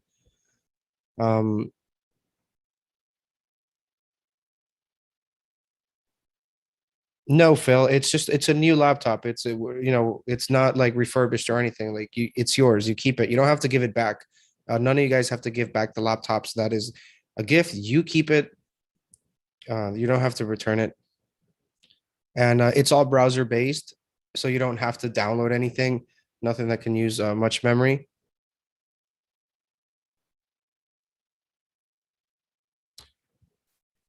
No, Dimitri, only chat members get the replay. Victor, we have a bunch of educational videos just for chat members. We've been doing this for like over a decade. A lot of the education for the basic things that you might need, we already have resources for that with step-by-step guidelines on how to understand options, terminology, concepts, strategies, different ways to trade. And you always get continuous education with every single trade. Every trade idea comes with education. These are not just alerts. They're much more than alerts. It's guidance, it's mentorship, it's feedback on your trades, getting you out of a bad trade, trading with a community so that you can be held. I mean, in a good way, right? Know that you can be held accountable, right? For in a sense. So we're not doing like YOLO plays, nothing crazy. We're looking for consistent gains, consistent long-term account growth, not YOLO plays, not lottery tickets. This is for consistent account growth. We're looking for consistency. It doesn't matter if you're right one time because you could be wrong the next 5. So we want to be consistent. Not every trade's a winner, but with a 90% win rate, make sure you lock in those gains because consistency is the name of the game in options trading. Dimitri, you can join the chat room. You just have to click on the link, and that discount is available till midnight. So you have to join before midnight if you do want this 78% discount to be applied at renewal. That means that once, the full year subscription is, once you're done with it, let's say the price is at 6,000 or 5,000. 6,000 was the original price. If it's at that price level, you know, then if you sign up today, it wouldn't impact your renewal price.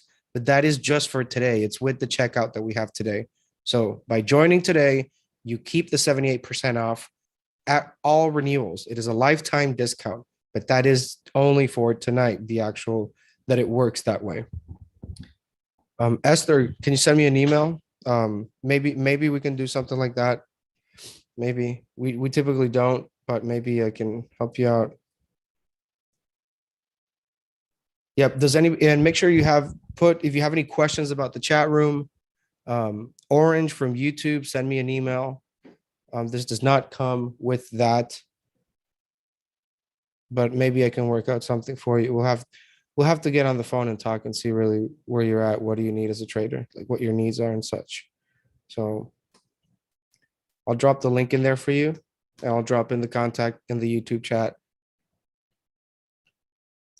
Any questions about payment plans or anything like that, just send me an email.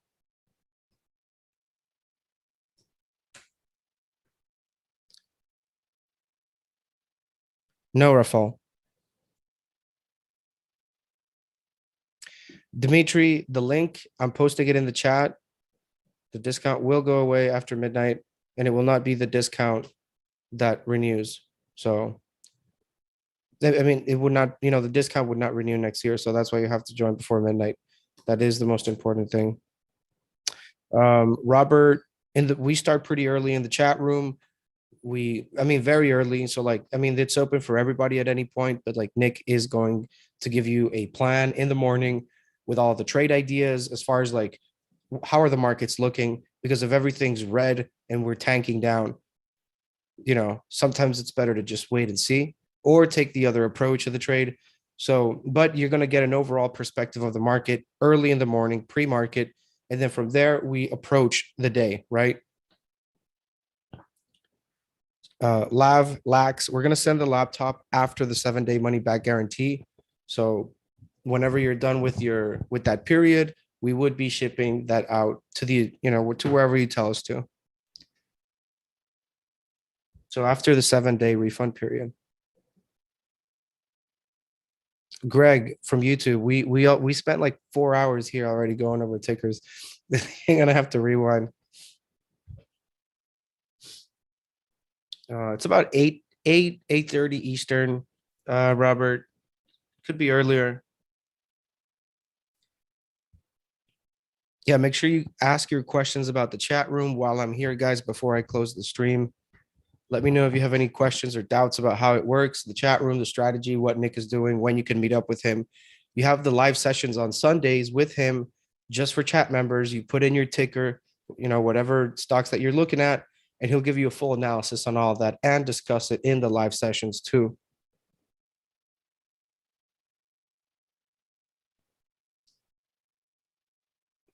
No, Phil, you don't need any of that. You just need the trade ideas from Nic. And that's what he's giving you in the chat room. He's doing everything for you. Yeah, the chat room, I'm sorry, the video call is going to be done. I believe it's on Zoom, correct? So you guys join in there. It's interactive, it's not like a pre-recorded meeting. It's, we do it live with you, with the chat members.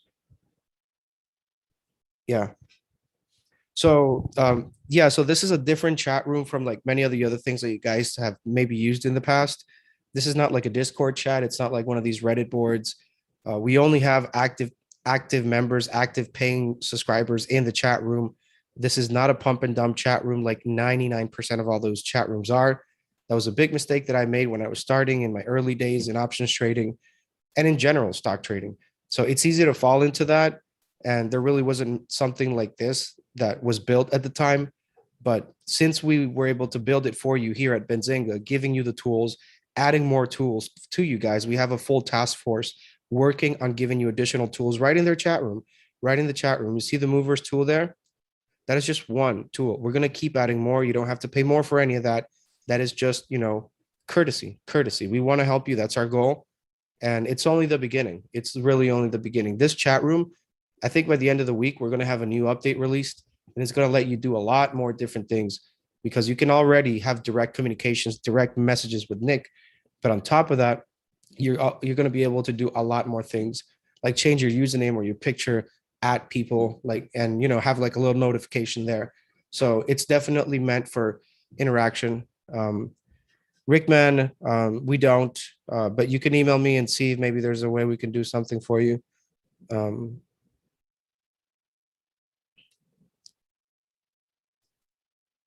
Lax, I mean, it's really impossible for anybody to give one-on-one sessions to everybody. There would just be no time to talk to everybody. But when it comes to the issue that you're having with your trade or the actual, issue that you're having, you get a direct response from Nic. So when you mean one-on-one, like getting yourself in a room with just Nic, like, we don't do that. But everybody in the chat room has that access where you can ask a question or any related stock options question, and you get the answer directly from Nic. So it is one-on-one in the sense that Nic is talking to you directly. So I mean, that's how everybody uses the chat. Otherwise, we would never be able to get to everybody. But we have the sessions for chat members only on Sundays. Your ticker gets discussed. You get a full answer, a full trade setup, if there is one to be made. So yeah, it is one-on-one to as far as like the concept of what it is. Sir, the laptop is a complimentary Google Chromebook. Chat sessions are every day, 24/7. The chat does not close. It's open all day. And Nic is there from early in the morning. But there's other people that are there earlier as well, like, scheming trades and stuff. And, these are all real people, real traders from different parts of the world. And, like people in California start trading at 1 a.m. So that's what, like 4 a.m. here, Eastern. So, and then people from Europe and other places that, everybody has a different schedule. It's an international community. It's a fully international community. You saw the people in the chat from all over the world. So it's exciting. There's option traders all around the world. And this is where we gather together to talk about trades, talk about options, and really profit from the market, right? From the corrections, from the rallies, from everything. Jason, I heard you mention about the chat room. I had to put my kids to sleep. Yeah, Jason. Well, I'm only the chat members get a replay. All the chat members get all of the resources that Nic does here for all the members. So this is just a little sneak peek of what we're doing in the chat room. So if you do like it, I mean, if you do like, this 4-hour session that we've been doing here, it's just a little bit of what we do in the chat room. Yep. And you do have a 7-day money back guarantee as well. So you can go ahead and try it risk free. I mean, like nothing else in this market. So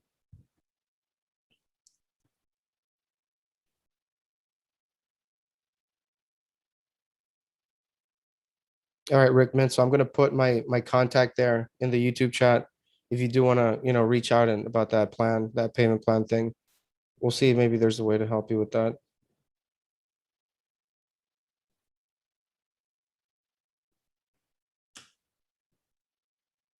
Yeah, it's in the link right there, Jason.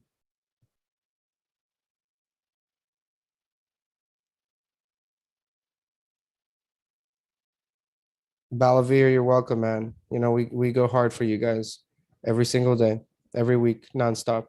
But it helps you, right? It helps you, and that's the whole goal, right? That's what we're here for. We're here to help the retail traders. We're here to help you guys not blow up your account, making silly mistakes. That happens to almost everybody, including myself. And I talk to a lot, thousands of traders around the world, and that's the common mistake. Everybody's at least blown up their account once or twice. So it happens more often than what you think, but a lot of people don't tell you that for many reasons, ego or what, all that kind of stuff. But we have to face the reality, right? Trading options is not easy, and there's a lot of misinformation out there. Nic knows all that stuff already. So being able to explain this to you guys in such a simple way, it's because a lot of people might just want to confuse you with things, and we want to educate you and show you how we're doing this, which is a different approach. We have a more educational approach, and the education comes with every single trade idea. right? Why are we doing this trade? What is the reason behind it? There's many reasons, fundamentals, technicals, and breaking news. There's some, and we trade it differently. So, I mean, there's different strategies for different types of trades. Um, Phil, yeah, I'll see you in the chat room, man. I'll see you in the chat room, dude. You should hop in there and be there in the morning about maybe 8 a.m., 8:40 a.m. I don't know, around that time. Nick is going to put the like his write-up in the morning. And from there, you start your day pretty much, and he's gonna keep giving you guys updates, trade ideas, answering questions about stocks and all that stuff. And keep in mind the sessions on Sunday. That's probably the biggest highlight because maybe some of you guys have a full-time job and you might not be able to be in the chat room all day. You can just pop into the session that we have on Sundays and go over your ticker, go over your strategies and all that stuff. As a community, we're trading as a community, right? We want you to succeed. So, I mean, it's a two-way street. We're giving you guys the education, the trade ideas, but if somebody joins and then continues to do those risky weekly calls that expire or daily calls with no plan or strategy, you have to do your part as well, right? I mean, we're here teaching you the strategies and the concepts, and the more you learn, the better you will do. So instead of winging all this stuff, thinking you can do it because you just think so, maybe it's time to trade with a strategy, with a plan, with a professional, somebody that's been doing this for like 2 decades, just options completely, and about like 12 years with Benzinga. So I've learned a lot from Nick. Definitely like the advanced stuff. The basic stuff was already there, but the concepts and the approach really do give you a different perspective on how to approach options, Phil.